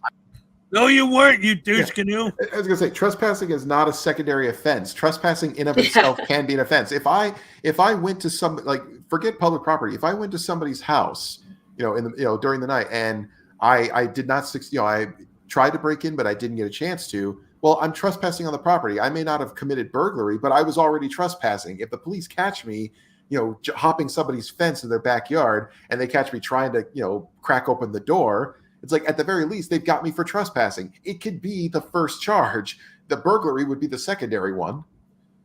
Right. Well, and that's the example that I used to use is when if somebody, like, if they're walking in the house and the door's open and I just walk in behind them, I didn't break in. Yeah, you're still trespassing because they didn't want you there. Right, exactly. It's like, but I didn't. That's a secondary charge, so I need to have committed some other crime first before you could ask me to leave your house. The president's bedroom is paid for by taxpayer money. Where's the idiot brave enough to audit that? Yeah. Yeah, it's so dumb. It's like these guys. It's like it's not a secondary charge. Like, not every building paid for by the taxpayers is open to the public. And I already said it. Adderley versus Florida. Like, the public buildings, like the people who run them, no less than any private owner, have all the same rights to trespass people. Rajara says, okay, there can't be that much lead paint chips left in the world. How do these clowns keep cropping up? I don't know. I feel like they split off by mitosis. Like, they just multiply, like they're like a freaking disease. They just spread. Right? Oh man. And I've noticed before, like right before the pandemic thing or the COVID thing and all that happened, I was starting to do more sovereign citizen videos because I thought these guys were on their way out. It was starting to fade away. And then after COVID, because all the mask protests and stuff, these guys just re-popped up. It was like they were completely... And that's exactly why, because these guys, they're in the business. They're like influencers. They're in the business of making videos for clickbait. And they figured the pandemic actually was the perfect time for them to thrive, because they said, oh yeah, I get to film myself being an asshole, refusing to comply with something that I think, that I don't agree with. And, personal politics aside, you could agree or not agree about mask mandates and everything, but at the end of the day, these guys are showing up just to be douchebags. Well, That's and it. I pointed this out on a video last week, like on my morning show, is that that isn't even a thing, because you don't have to get political with it. The proof is in the pudding. The fact that as soon as the mask mandates were lifted, now they all wear masks everywhere they go, because now it's an excuse to cover their face. Oh, now it's something too. Half of them cover their face up anyways. It's just so dumb. Oh man, these guys are such douche canoes. Anyway, let's get to the part where the cop takes his camera. All right. I'm not going to argue with you. I hope not. You already have my personal effects. Do you unlawfully? Do you understand that you're trespassed? If you're going to tell me that I'm trespassed, I don't understand why. So I understand the word, what trespass means. I don't understand why I'm being trespassed from a public government building. And if you can articulate it reasonably, because they can, I would love to hear it. Just because it's a government building does not give you free reign to be here whenever you want for whatever reason. Okay, I was conducting business. It may be a government building. I was conducting business. When you're asked to leave, if you don't leave, you're committing a trespass. That's not true, but whatever you want to think. Have you been recording since you got here? Absolutely, 100%. Okay. From the top. I'm seizing your phone as evidence. Are you really? I need it. Okay, I'm going to lock it. Okay, unlawful search and seizure. How do I get this back? You can get it back after they decide either they don't Who's need they? it. Investigations. Investigations. Yeah, I get a number. Do you have a card? I'll give you a card. Because I'm not going to give you my phone. Yes, you are. Why is that? Because it's evidence. You asked for my ID. I gave you my ID. Listen, I'm not going to answer your questions. I do not consent to search and seizures of my property. Yes. You're getting close to obstruction. There's nothing to obstruct. There's nothing to obstruct. Yeah, there is, douchebag. Why? Because you just touched me and grabbed my phone. Like how it just decided, I'm not giving you my phone. You don't understand the Constitution. I do. You don't understand. I love the way that the cop just snatched it from him too. I love how the cop just says you don't understand the Constitution. It's like, yeah, he doesn't. None of them do.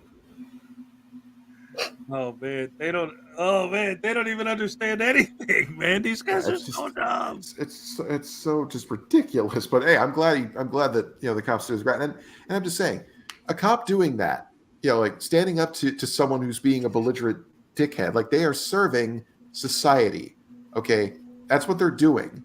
Yes. All right. So by people who just this whole outrage culture or whatever is just like, oh, like what a tyrant. He did something terrible. It's like, no, he extended all the patience in the world that his job merited. But at the end of the day, he can't stay there till hell freezes over. If you aren't going to cooperate, he has to compel it. Right.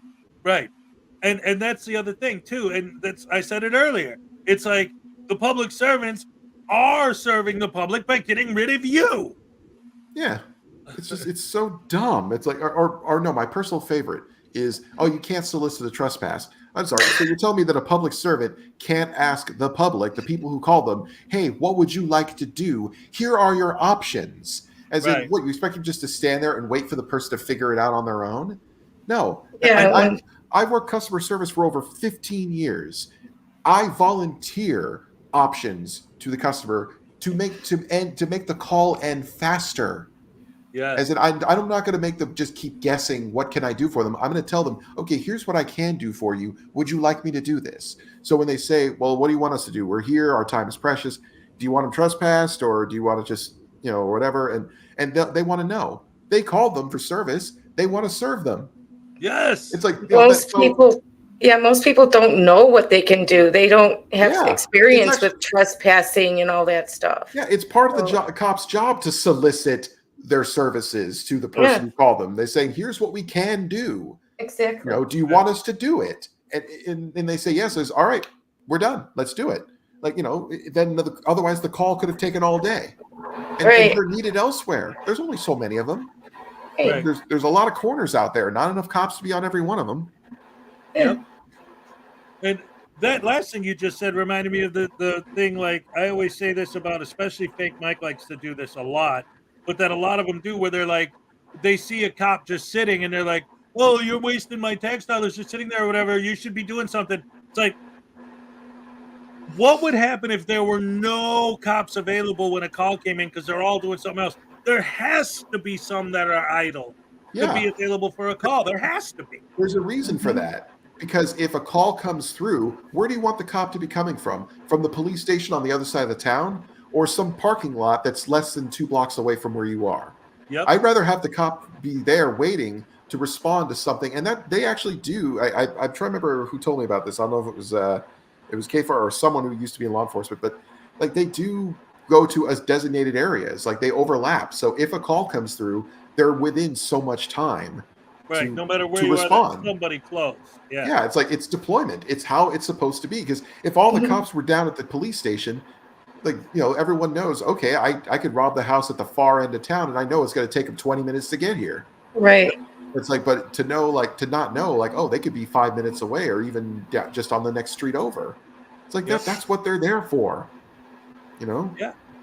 And then there's some that think that they aren't even allowed like a lunch or dinner break or time to get something to drink or anything like that. It's like they have to constantly be in their car. And by the way, even if a call comes out and they're the closest one to respond, they're not going to go like, oh, I'm on my break. No, they have to drop everything and go. They do. Yeah. They do. They and do like, drop everything. That's fact. It's like they are in a position to answer to a call if one comes through. Like that's what they have to do. It's like, and the fact of the matter is, I actually like the idea that there could be a cop sitting idle somewhere, because that means that everyone in that immediate area, nothing bad is happening to anyone. Right. Like, you think these guys should be constantly busy? What the hell kind of city do you want to live in? Right. Your city would be a war zone if they were busy every freaking second. And how much would these guys complain, like with the trespass thing, right? Okay, I want you out of my place. You refuse to leave. What would these guys do, and how much would they complain? Who would they call if the people in the store grab them and physically remove them? Of course they're going to call the cops. It's so dumb. Or the whole under threat of arrest thing. Okay, I'm sorry, but the fact of the matter is, like, they all go like, oh, so you're going to arrest me if I don't follow the law. Like, yes. Oh, okay, that's all I needed. It's like, well, congratulations, freaking Sherlock, you figured it out that you don't get arrested if you obey the law. Right. It's mind-blowing. It's like it just makes it. I don't get it. Like, what? How is that the gotcha moment? They'll arrest you if you break the law. Oh, it's for their whoopie-doo lawsuits. They need that for their lawsuits. Yeah, that Your they're Honor, I'm never suing the gonna police file. department Their because they lawsuit. I'm suing the police department because they said they would arrest me if I committed a crime. Right. It's just so dumb. It is. They should never have removed me because I'm allowed to do this. Yeah, and the fact, Constitutionally protected activity. yeah, and I already said it. There is a Supreme Court law that says that medical facility can kick them out. They're allowed to. Yep. They are. It's so freaking dumb. Any place, any public place can decide they don't want you there for whatever reason they decide, as long as it's non-discriminatory. Right. Exactly. And you know what? It can be non-discriminatory. It can happen. There have been lawsuits, but the fact is you go deal with it in court. You can't deal with it there. And besides, if the police showed up and were told, yeah, like we want to trespass this person because they're black or because they're wearing something, a color we don't like. Well, I mean, the police have at discretion. They'll just say, okay, first of all, like, I don't think you can kick them out for that reason. But if they wanted to have them trespassed, it's like they would probably pull the person to the side and say, look, yeah, you got to leave, but I don't agree with why they're doing it. So if you want to take this to court, by all means, yeah, I will be there, and I'll probably tell them, yeah, they called us, they wanted them out for this reason. Like personally, I don't think that was a reason that warranted it, but if they wanted them gone, they have that right. But then the judge then rules, well, I don't think that was a just reason, so I'm going to award to the plaintiff. That was a douche move to kick somebody out for their race or whatever. Like I said earlier, and if that really did happen, like they legitimately violated your rights, you'd have the lawyers would be lined up around the corner to exactly because it'd be an easy win. Yeah, and all these lawsuits that frauditors file are almost always pro se because no lawyer would touch it with a 10-foot pole. Yep. It's like they'd say, "Oh yeah, that's because lawyers are." I hate to, I don't want to paint a bad picture of lawyers, but it's a job, and it's a job that you make money. So if a lawyer's not going to take on a lawsuit if there's no chance in hell you're going to win. Right. Plus like they it's have just a like professional reputation to uphold as well. Exactly. Yeah. I'm not going to. On that. Yeah, so I'm thinking I'm not going to represent. If I were a lawyer, I wouldn't represent someone who wants to sue the police for arresting them for committing an actual crime. It's like because people have done that. Like people have sued the police for the police tackled me. It's like why? Because I was running away from them. Why are you running away from them? Because I just shot a half a dozen people in a liquor store. Like, okay, why do you want to sue them? Because they should have just left me alone when I told them no. Mm-hmm. Did you see that video that was making the rounds maybe a year ago or so where a guy called the cops because someone stole his drugs? Yeah, exactly.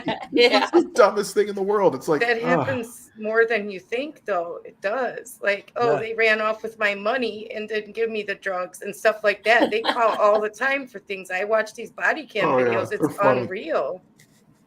It's like, this guy didn't sell me real meth. Right. Yeah. I mean, to be perfectly honest, I am curious. What would be the way to handle that? I mean, technically, the guy didn't possess real drugs. He was engaged in the practice of buying them, and I feel like selling them is a bigger crime than the person buying it. So I feel like they would just tell him, well, okay, you try to buy it, just give us what information you have on the person, but just know that because you sold them out, like you're probably no other real one is going to be willing to talk to you, but still. The one I saw where the guy gave him the money, but he never came back with the drugs. They just told him, well, be careful who you're buying from. Exactly. It's like, that's all they could do. Yeah, they didn't even arrest him. It's like, just be careful who you're buying from. Yeah, it's like, I would agree that the person who ripped them off is committing two crimes. They're selling drugs and they also took money under false pretenses. But it's like when someone just idiotically calls the police, like they're not going to help you do something because think about it. If the guy gave you your drugs and the cops found you with it, you'd go to jail for it. Right. The fact what's amazing to me? That they expect honesty and integrity from a drug dealer. Like they're shocked they didn't get the right drugs. He's a drug dealer. And there is no honor. There is no honor amongst thieves, and there's no honor amongst frauditors. They will happily throw each other under the bus, if it was to suit their advantage. I mean, it's like these new frauditors that come out always tag, bigger frauditors, Rogue Nation, whatever, LIA. And I said in one of my videos, like, you're on your own. They're not going to help you. Yeah, they don't give a shit about you. the only thing they're going to do is if they feel they can make a lot of money, they'll repost your video on their channel. But other than that, they're not going to get involved. They don't give a shit about you. If they can make money from you, then they'll help you out a little bit. Other than that, like, you're asking a frauditor to help you? Come on. Yeah, exactly. And the funny thing is, I mean, I was on KFAR stream last night, and I guess there's somebody new who's now driving Broken Sister, Broken Trust to court. I guess he's no longer with Wolverine Transparency. At least I don't know if he still is. If he isn't, I guess he upgraded. Behold the power of two hands. But But the thing is, like, this guy is nobody, but he's trying to elevate himself by having, here's Broken Sister, Broken Trust. He'll mouth off to a judge and get held into contempt. I just get to sit back and talk about it. So these guys are now starting to use each other, like how PayPal Patty used News Now Omaha or whatever to go get arrested and do something stupid. Like, they're doing it because it's like, I get to sit back consequence free and use these guys, use this guy doing something stupid, and he takes the fall for it. I get the money. Yep. I mean, and in a strange way, I'm even willing to admit that us doing our commentary on these frauditors, we're not breaking the law. Yeah. We get to talk about these guys doing something stupid. They're ruining their lives. They can disappear tomorrow, and we could still have jobs and productive lives and families and stuff. We can all go out and do that. If it ends for them, they got nothing. Yep, just a criminal record that makes it harder for them to get a real job. Exactly. The thing is that when you start with nothing, you lose nothing. They have nothing to begin with. Yeah, they're nothing to losers. Yeah, that's good. Like no brain power. Actually, I think that was one of the spots on my Venn diagram. The nothing to losers. Right. It's like those guys can actually be dangerous, because it's like they'll say, you know what, I going to jail means 4 walls, 3 square meals, and a bed to sleep in. So, I'll pepper spray this old person, or whatever. It's like they just won't think. They'll do it. They don't think about the consequences. No, they don't. They don't think. Period. Right. Yeah. But one of the things that I always say is, for them, it really is like there's no consequences, because even if they do get arrested, even if they do get in trouble or whatever, if there's fees or fines, they'll just e-beg for the money. Yeah. So they don't lose anything. Yeah, and speaking of which, it's like I love how some of these guys e-beg for things that we find out they don't actually need. Like Riverside Accountability, he has no bail. He's being held without bail, and yet there's a GoFundMe for bail. For his bail. Okay, what are they going to do with that money? Or my personal favorite, and Jason Gutterman. He is, supposedly he's worth millions. Why does he need a GoFundMe page to finance his trips around? I thought doesn't he make money hand over fist from his videos? Isn't he a successful street photographer, journalist, travel channel guy, hotel owner? Like, if he has all that money, why does he need to beg for it? Why does LIA need GoFundMes for lawyers? I know. It's like he's got plenty of money too. Yeah, and yet he never wins any of his lawsuits. And, one of my great regrets is I never got the chance to debate LIA. I was so close to getting him to come on my show, because I really wanted to I even told him, look, unlike other people, I'm willing to have to be honest, we're all more civil than they are, but I'm prepared to have a civil conversation with you. I won't resort to hyperbole or name calling or childish antics. I'm willing to just have a straight up, intellectual conversation with you. And I'm going to give you the platform to plead your case. Explain to me why you think you're right. I'll provide my own reasons why I think you're wrong, and then at the end of the day, we'll let the audience decide. We could both record it, we could both play it on our channels, and everyone can weigh in. And he didn't do it, and it's sad, because I wanted to actually ask him, like, so you think that a grand conspiracy to have you unlawfully arrested, maliciously prosecuted, and found guilty, all to get a $90 fine, you think that every one of those people involved, which would be numbering like over 70 people to do it, because you're talking an entire police department, a judge and his staff, the prosecutor's office, and even your own lawyer, because, obviously if this was open and shut, he would have got you off no problem. You're saying that they all did this for an even split of $90, like for $2 each. Like it's so or less than $2 each. It's just so dumb. Like when you actually think about it, it makes no sense. Right. If they actually Any- thought about anything, it would make Yeah. more sense because they don't. Well, pay. it's like Well, his when I- lawyers got more than $2. They I got know. like 60,000. Yeah, it's like you fight paid that this guy through the $90 nose to avoid a $90 fine. It's like I get if it's on Yeah. principle, but you know, it's like Stupid. the fact that you only got a $90 fine, you didn't get sent to life in prison, tells you America is actually a very nice place to be compared to some other countries. You know? Or the fact that one thing I'd love to tell them is journalism has existed longer than cameras. How did they manage? How did freedom of the press survive for the almost century that that in America? Well, I think it was like maybe 50 or 60 years. I have to look at the actual numbers, but between when the first newspaper was released in America versus when the first camera was invented. But how did freedom of the press survive without cameras? It still managed to work. So a camera is not a vital, it's a useful tool. It enhanced journalism, but it is not the crux of journalism. I'm just picturing an auditor back in like the 1700s, 1800s. Yeah, that's what I said. I want to do that skit somehow. Like I want to do an animation of just the colonial guy. He wants to just paint a picture. Yeah. When he goes Hey, into Hez? like Yeah. I just put in the private chat. Mark Rules did Tones to cover whatever Tones Overthinks It's video. I haven't watched it yet, but I put the link in the private chat if you want to play it. Oh, that'd be fun. All right, here, let's check this out, guys. Fresh, hot off the presses, a new Mark Rules video exclusive right here on the Frauditor Follies YouTube channel. Let's go ahead and check this out together, guys. All right, this is going to be a party. Is he going to play the same song?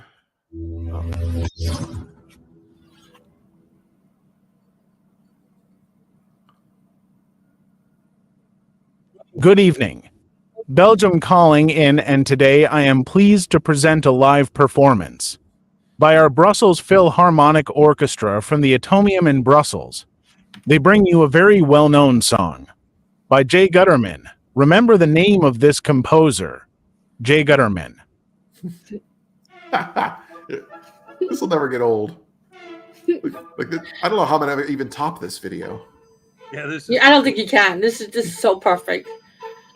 On so many levels. If you get arrested or go talking to the presses, then your name has no more privacy. It's there for all the world to see. To file a strike is just absurd. It's now on public record. You could go and Google it, so you'll just have to swallow it. Jason Gutterman, your name's Jason Gutterman. Jason Gutterman, your name's Jason Gutterman. Jason Gutterman, your name's Jason Gutterman. Jason Gutterman, yes, your name is Jason. Jason Gutterman. Jason Gutterman. Your name is Jason Gutterman. Your name is Jason Gutterman. It is Gutterman. We've always known and always will. Your name is Jason Gutterman. Your name is Jason Gutterman. But we would rather call you gutter trash.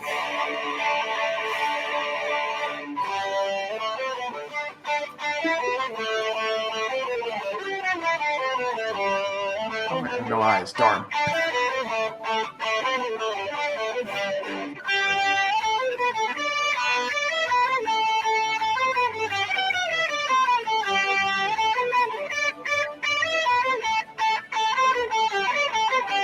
When you do things shady like pepper spraying some old ladies, then no one will leave you alone, because that is shit we don't condone. Your life is such an epic fail. You're gonna make me sleep in jail. It's a consequence for your actions, and to be honest, I couldn't think of anything to write for this part of the song, so I'm just stalling for time till we get to the finale. Your name is Jason Gutterman. Your name is Jason Gutterman. Your name is Gutterman. You could just go and Google it. Your name is Jason Gutterman. Your name is Jason Gutterman. There's nothing you can do, so go eat shit. Your name is Jason Gutterman. Your name is Jason Gutterman. Your name is Gutterman. It's what you get for being brash. Your name is Jason Gutterman. Your name is Jason Gutterman, or gutter trash. Your name is Gutterman. We have always known. Your name is Gutterman, and we always will. Gutterman, Gutterman, Gutterman, Gutterman, Gutterman, Gutterman, Gutterman, Gutterman. Your name is Jason Gutterman. Your name is Jason Gutterman. I could say it, so just go and kick rock. Great job, Mark. Great job. Oh, that's awesome. That's a banger. It's out there. Like I said, I can't guarantee that Gutterman won't strike you, but the fact that he does this stuff, it's like it's not going to go away. Cut off one head, two more will rise. Mm-hmm. Right. If you just said nothing and left it alone, I would have forgotten about it the next week. Right. He brought this on himself. Yeah. So it's just people liked it. They're gonna keep watching it. Yep, and that's it. And it's it's gonna really start making the rounds now, because now it's been on here twice. He's got that out there already. Troll showed it the other day. Yeah. Oh yeah. At this point, it's like to me, unlike Frauditors, the monetization doesn't matter to me. Right. If it goes viral, and you can watch it on multiple people's channels, that's fine. I mean, if people want to, circle back to me to watch my other videos to kind of offset that, that's fine. If they don't, no big deal. I put it out there to make a point. This guy attacks people for having the audacity to say his name, but he's the reason his name is out there. Yep. It's he has to accept responsibility and move on. I mean, I haven't done this in a while. I fixed it, guys. I fixed it. So I said, what I meant to say is take two. All right. Anyway, we haven't shown a video in a while. And I said earlier I was going to show the new Blackart Night video. So let's go ahead and check that out. All right, ladies and gentlemen. Here's a new video from Blackart Night. This is about the Denver Metro audits thing the other day with the smell. Complaining about the yeah. You'll see.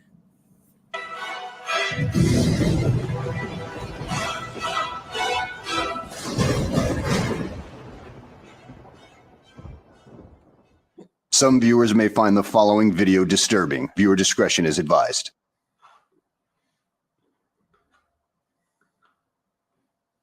Well, hello and welcome back to the channel, everybody. Today's video is a special request from one of my supporters and a producer for a couple of channels, Takedown Exposing Frauditors and Frauditor Follies. So thank you very much, Ray, for pointing me out to this video right here, which is basically this. Chris Cordova, aka Denver Metro Audits, well, he can no longer fraud it at this particular point in his career, so he's decided to go another route in dealing with the homeless situation in Denver, which is really funny because I don't see him dealing with that situation really ever, unlike his frauditor buddy, Regan Benson, who makes a spectacle out of it at any rate. Now, let's go ahead and sit back, relax, and enjoy the show.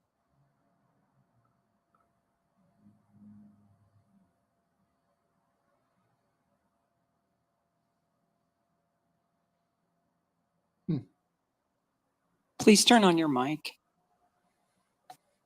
Oh, why they have to do Public that? Speaking 101. Make sure your equipment is turned on so everybody can hear you, Cordova. I mean, that's just basic stuff right there. So, dude, next time, do better. Do better. Yes.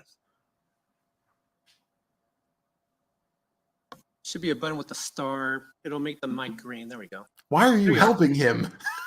And just your name and your address, Mr. Cordova. Hi, my name's Christopher. I'm not going to give my address. I'm here today to Then speak goodbye. on the You can't speak. unsanitary Bye. bodily That's how it should hygiene work. policy and the standards of behavior. This policy violates the 14th Amendment to the United States Constitution in two respects. First, the policy improperly makes a personal attribute such as body odor a determinative factor in the city facility staff's enforcement of the policy. Because the policy's prohibition of offensive body odor is in no way restricted to instances of actual material disruptions, which are incompatible to city facility functions, the restriction impinges upon individual liberty and sanctions that which may not be sanctioned merely on the basis of body odor. Highlighted in yellow, quote, creating a nuisance to or impeding use of a city facility by others, end quote, body odor bugs. Highlighted in pink, quote, may result in warning, immediate removal, and or removal / exclusion up to 90 days, end quote. This rule should be void for vagueness because the only indication within the policy as to what constitutes a nuisance is, quote, body odor bugs. Moreover, the policy neither contains nor refers to identifiable standards, thereby failing to provide adequate notice to citizens wanting or in some cases needing to conduct business in an Inglewood City facility. Because this rule impinges upon individual liberty in an arbitrary and discriminatory manner without cause, justification, or reason, this rule violates the Due Process Clause of the 14th Amendment. Well, Cordova, I got something to say about that. If you think it violates the 14th Amendment, this is not the place you should be arguing that at. You should take it to the courts themselves because it is not you, it is not this council, it is the courts that decide if something is unconstitutional. Definitely not you, because if you had to say in what's constitutional, unconstitutional, well, we'd all be in trouble. And I also got something else for you, Cordova. right. If you actually want to know about a lot of other cases that violated the 14th Amendment, I'll leave a link in the description box below. I mean, many of these cases were actually taken, all these cases, in fact, were taken to the Supreme Court because people felt they violated the 14th Amendment. That is the due process right there. You go through the courts. Secondly, since the city manager, Sean Lewis, enacted this rule with the explicit intention of restricting persons with body odor access to Inglewood City facilities, such action violates the Equal Protection Clause of the 14th Amendment, highlighted in blue. Quote, these standards of behavior protect the rights and safety of visitors, employees, and volunteers, end quote. It does nothing of the sort. To the contrary, this policy serves to violate the rights of visitors. Highlighted in green, quote, warning, removal, and exclusion for violation of these standards are supplemental to all other actions authorized by law, such as criminal charges, end quote. A violation of this rule is not criminal by nature, yet paragraph 2 of the purpose statement implies that failure to comply with the rule could result in criminal charges, presumably to arrest uncooperative individuals pursuant to the criminal trespass law. The difficulty with this conclusion is that CRS 18-4-504 third-degree criminal trespass requires a voluntary act distinct from violation of this rule. Once again, Cordova, you prove your own ignorance of the law because it says right here, enters or remains on the premises, which basically means that just like any other trespassing law, if you don't leave when they ask you to, and you're remaining on the property, you are essentially trespassed. Dude, do better. You cannot trespass someone from public property that is open to the public while they are conducting legitimate business or engaged in activity that aligns with the mission of the facility unless they commit a crime. Oh, wait, you serious? Let me laugh even harder. Oh my goodness, Frauditor. Are you that damn stupid?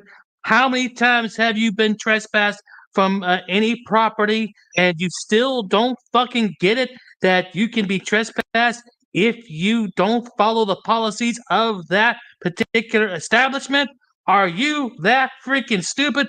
Oh, wait, it's Christopher Cordova I'm talking about here. He's one of the biggest morons on the planet. That a person found in violation of a rule may feel inclined to remain on the property does not thereby transfer the rule into criminal provisions. Basically, what this is an attack on homelessness. Any law or rule made by government must be narrowly tailored and viewpoint neutral. The rule is clearly not viewpoint neutral as it discriminates against the homeless for having body odor, something in which they have no control over as they are incapable of taking regular showers and having access to deodorant. Furthermore, what is offensive to some may not be offensive to others. In the 60s, some people found Black people to be offensive. What the fuck?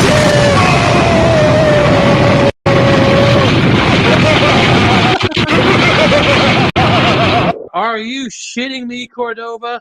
You are going to compare the plight of the African American community in this country having to deal with slavery, discrimination through Jim Crow laws such as whites only and blacks only, restaurants, water fountains, bathrooms, and everything like that. boy, you've got a lot of screws loose in your head if you actually think there's a comparison to that. I mean, yeah, the homeless have it rough because of things that are out of their control, but the African American community, well, they had it a lot rougher for over 300 years in this country. So enough with the frickin' false equivalence fallacies that you pull right out of your ass every single time. It's not working. But I think we can all agree that banning someone from public property based on the color of their skin, something in which they have no control over, just because some may be offended by their presence, is immoral and unlawful. Just as banning a homeless man with body odor, something he has no control over, just because some may be offended by his presence, is immoral and unlawful.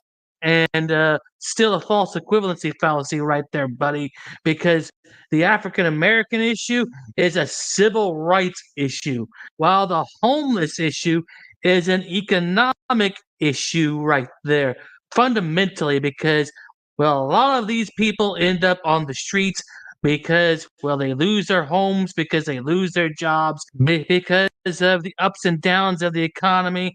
If you want to see how bad it can get, take a look at the Great Depression, or talk to anybody that survived the Great Depression. You'll know how bad it can get.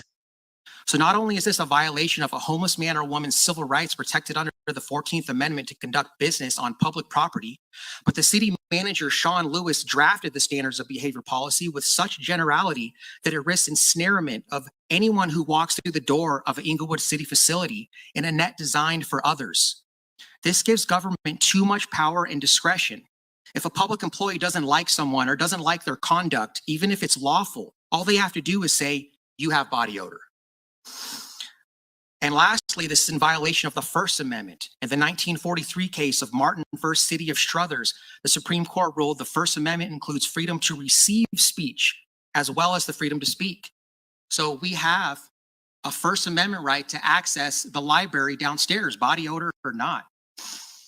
Cordova, I don't know where you got that conclusion from, because that's certainly not what that particular case is all about. It was about a Jehovah's Witness who was distributing leaflets in the area and was fined $10 for it. Well, it went all the way to the Supreme Court, and well, they said that you can't stop her from doing it, but, well, there's still trespassing laws. You can definitely trespass somebody off of your property if you feel it's necessary. So, Cordova, this does not work out in your favor. Why do you keep continuously self-sabotaging your arguments, dude? I mean, come on, now read the freaking cases and actually understand them. I will end this with the 1886 case of Norton versus Shelby County. A unconstitutional act is not a law. It confers no rights. It imposes no duties. It affords no protection. It creates no office. It is in legal contemplation as inoperative, as though it had never been passed. That's all I got. And if that's all you had, then it was most certainly a pathetic showing to begin with. All you did was bear, false equivalency fallacies, talk about cases that really have nothing to do with what you're talking about, and probably support the opposition to what you're doing. I mean, come on now, dude, you have proven time and time again that you are a freaking moron. And that's the biggest reason why you lost your case and you had to, well, quit frauditing for a while and get yourself a real job, because you don't know shit about anything. And this continued to prove it. So at any rate, guys, I hope you enjoyed the video. Thanks for watching, and I will see you on the next one. Blackart Night, another huge supporter of the channel. So what do you think about that? I watched that, you know, when DMA first posted it, because I always try to keep up with them when they go to their town hall meetings. And it's like, even if there was something to his argument, the way he argues it is so ridiculous. And him being who he is, it's almost like boy who cried wolf effect. Like, do you think anyone on that city council is going to actually put any weight in anything he says? I'm trying to find the words. Oh wait, I got one. Cringe. But yes. I swear, this is an embodiment of the phrase when you literally have nothing better to do. It's like he is up there, and the false equivalency thing that was already enough to make me laugh my ass off. But he is standing up for the right to stink. Yeah. To go into a public place to smell bad. They said, "Oh well, homeless people are excluded." It's like homeless people aren't excluded. They have a way to access those institutions. Oh, go ahead, Gary. No, when you're done, go ahead. Well, I mean, that was pretty much it. It's like, homeless people, like they it's not like they're left with no recourse. Like yeah, homeless people smell, but they're not going to usually walk into a city hall. Like, what business could they have in there? If you're that far down, like if you're, that there's places you go to first, like shelters that do provide, means of, to clean up and stuff, and everything, and help you get back on your feet, and then help you find a job. And then once you have a job, you're paying, you can then own a home again. You could be paying your rent, and then suddenly you have business with City Hall because you're a resident. And I love the fact where he says, "I'm not going to give my address." To which my response should have been, "Well, then fuck off, go away." This is we're the city council. We serve residents within this town. If you don't live within this town, and you took no part in our elections, I mean, I know that sounds a bit selfish, but the point is, and don't pay taxes there. Yeah, you don't pay taxes in this town. You didn't participate in our elections. We don't answer to you. Yep. You're an outsider. If you're an outsider and you had a grievance passing through, well, yeah, you could take it up with other people, but not with us. Right. Yep. And as somebody who grew up and took public transportation in a large city like Chicago, I can attest to the fact that homeless people are not the only ones with body odor. Yeah. I mean, Glenn Serio. Well, actually, no, to be fair, he is homeless. I'm thinking he's up there fighting for his own rights to still enter these buildings, because I think he's scared they found a way to keep him out. Well, I mean, I don't know if DMA smells, but I mean, he probably does. But the thing is, he's found something to complain about. Yeah. Because he can't think of anything else. It's like that. That's how low. I mean, I feel like it is. I don't know about his own fans. I mean, God knows they're blind enough sheep to follow him. But I'd like to think some of his fans are looking at this like going, "Oh wow, he's really fallen from grace, hasn't he?" It's like, yeah, he has. And like he is. And I'm not good at the 14th Amendment, at interpreting it very well. But I think it's kind of a stretch to say people with body odor cannot enter in our public buildings, to compare it to a 14th Amendment. Yeah. I'm not so sure. dumb. Comparison, yeah. And Well, by the way, false equivalency. Well, I'm remember, not sure people it's with a cameras. Well, think about people with cameras and people with body odor are not recognized as a group that is protected under anti-discrimination laws. Right. You know? That's what I was thinking. There, you made the connection for me. Okay, yeah. They wouldn't be a protected group. So you can't say that you're violating their 14th Amendment right at all, because they're not a protected group. So I was like trying to think, what is it? What's bothering me about that? And you just made that connection for me. Not a protected group. It's so dumb. I mean, look, until the day comes that people are born with cameras in their hands, worship one like a god, or have the right to or want to marry them, you're not protected groups. Okay. Right.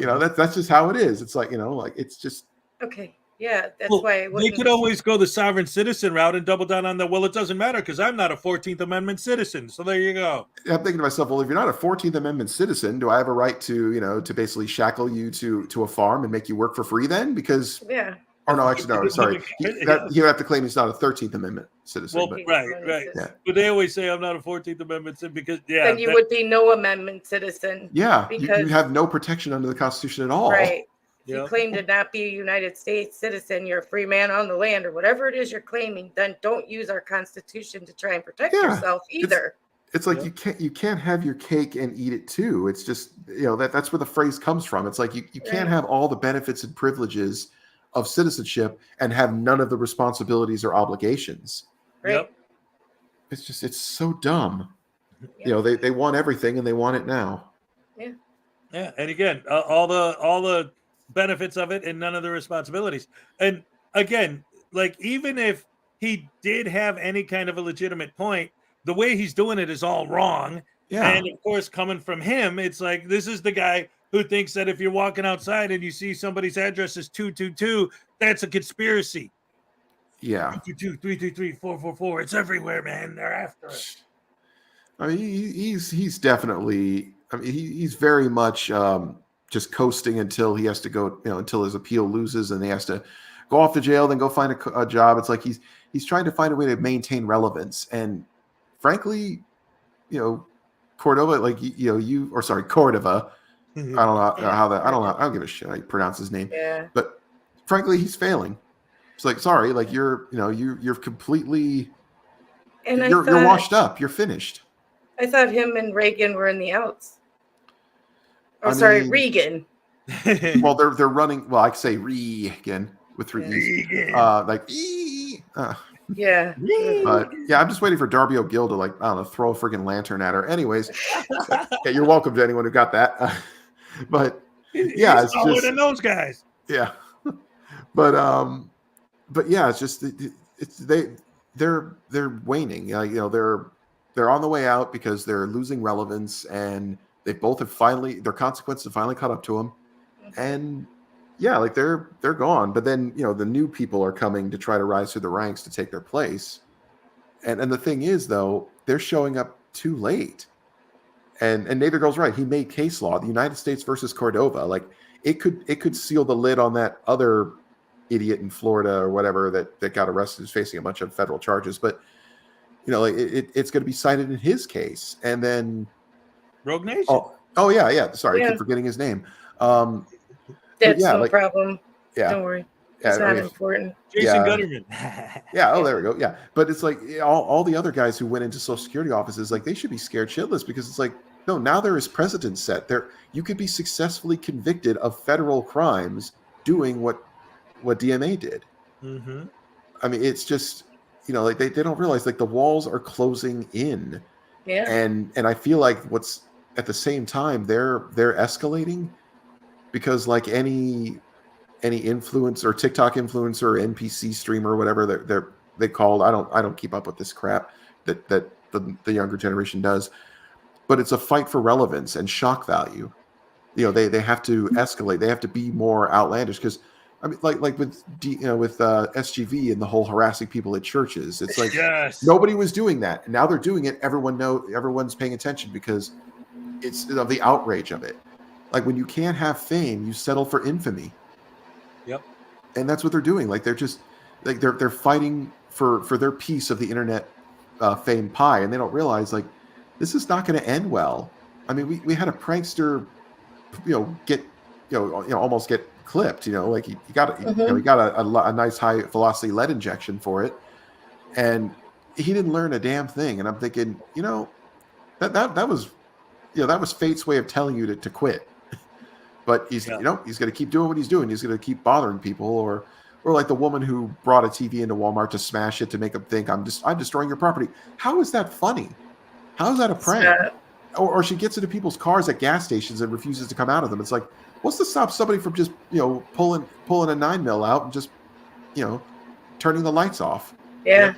It's like these people don't realize it, and I feel like that's where frauditors are going. Like they're gonna just they're at this point, they, as I said with Jason Gutterman, willing to pepper spray people in retreat. Now they're just gonna do it just to before they turn the camera on and say, whoa, this random guy came out of nowhere and now he's trying to hurt me. It's it's just they're doing that for internet clout, and it's not gonna have a happy ending. No. But I equate it to, like when something is dying and it's trying to gasp, it's getting its last breath, and it's fighting really hard. That's what I'm like seeing this as. Like, Yeah, they're that's all just, DMA's internet career. fighting really hard to keep this going. That they're just all just fighting. It's on its last breath, so they're all doing that. They're just fighting for relevancy. Yep. Yeah, and in the end, they're going to be left with nothing. I mean, they're just going to end up a bunch of, broke, bitter, Criminals. homeless people like yelling at the clouds. Like, I mean, just think about it. Glenn Serio, nobody even knows what he's doing anymore. Broken Sister, Broken Trust, he's reduced to nothing. And Jeremiah Payne, reduced to nothing. It's just, that's what's going to happen. They're all going to end up like that. I think the day where they can't afford to replace their phone when someone just decides to break it, that's the day they disappear from YouTube.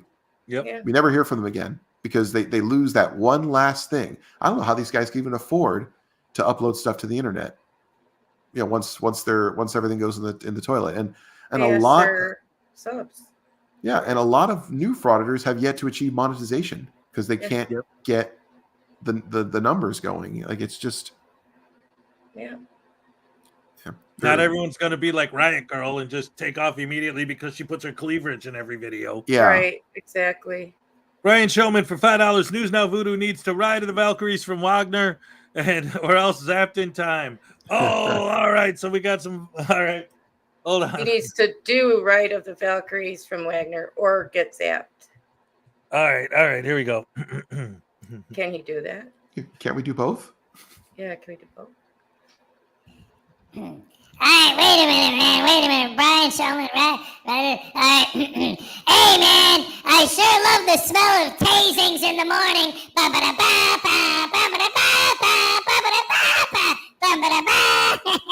See, I got you, man. What are you gonna do about it, huh?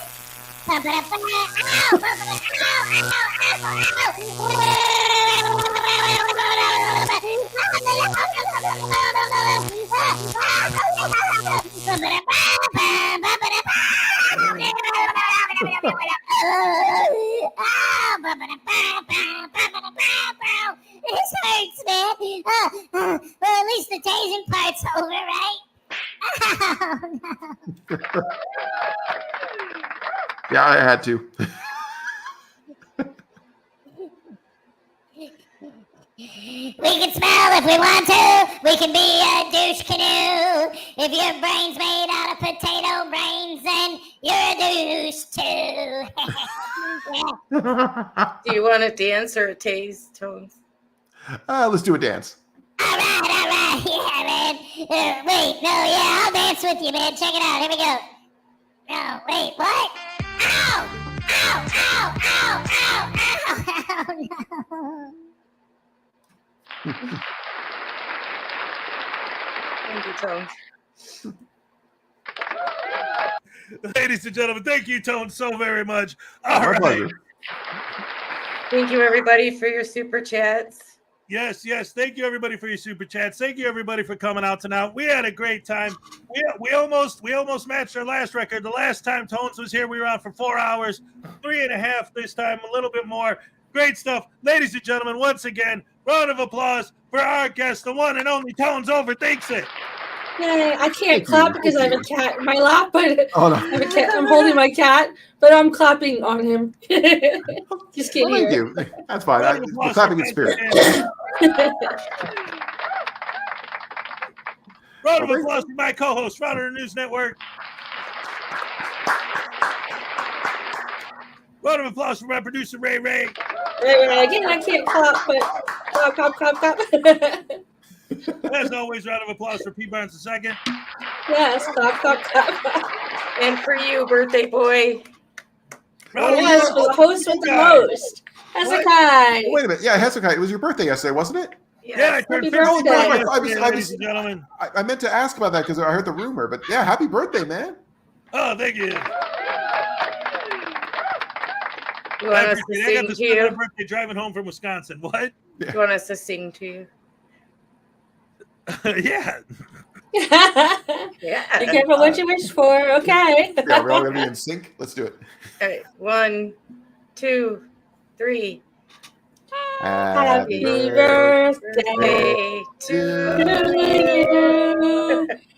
Happy birthday to you. We sound awful. Happy birthday, dear Hezekiah.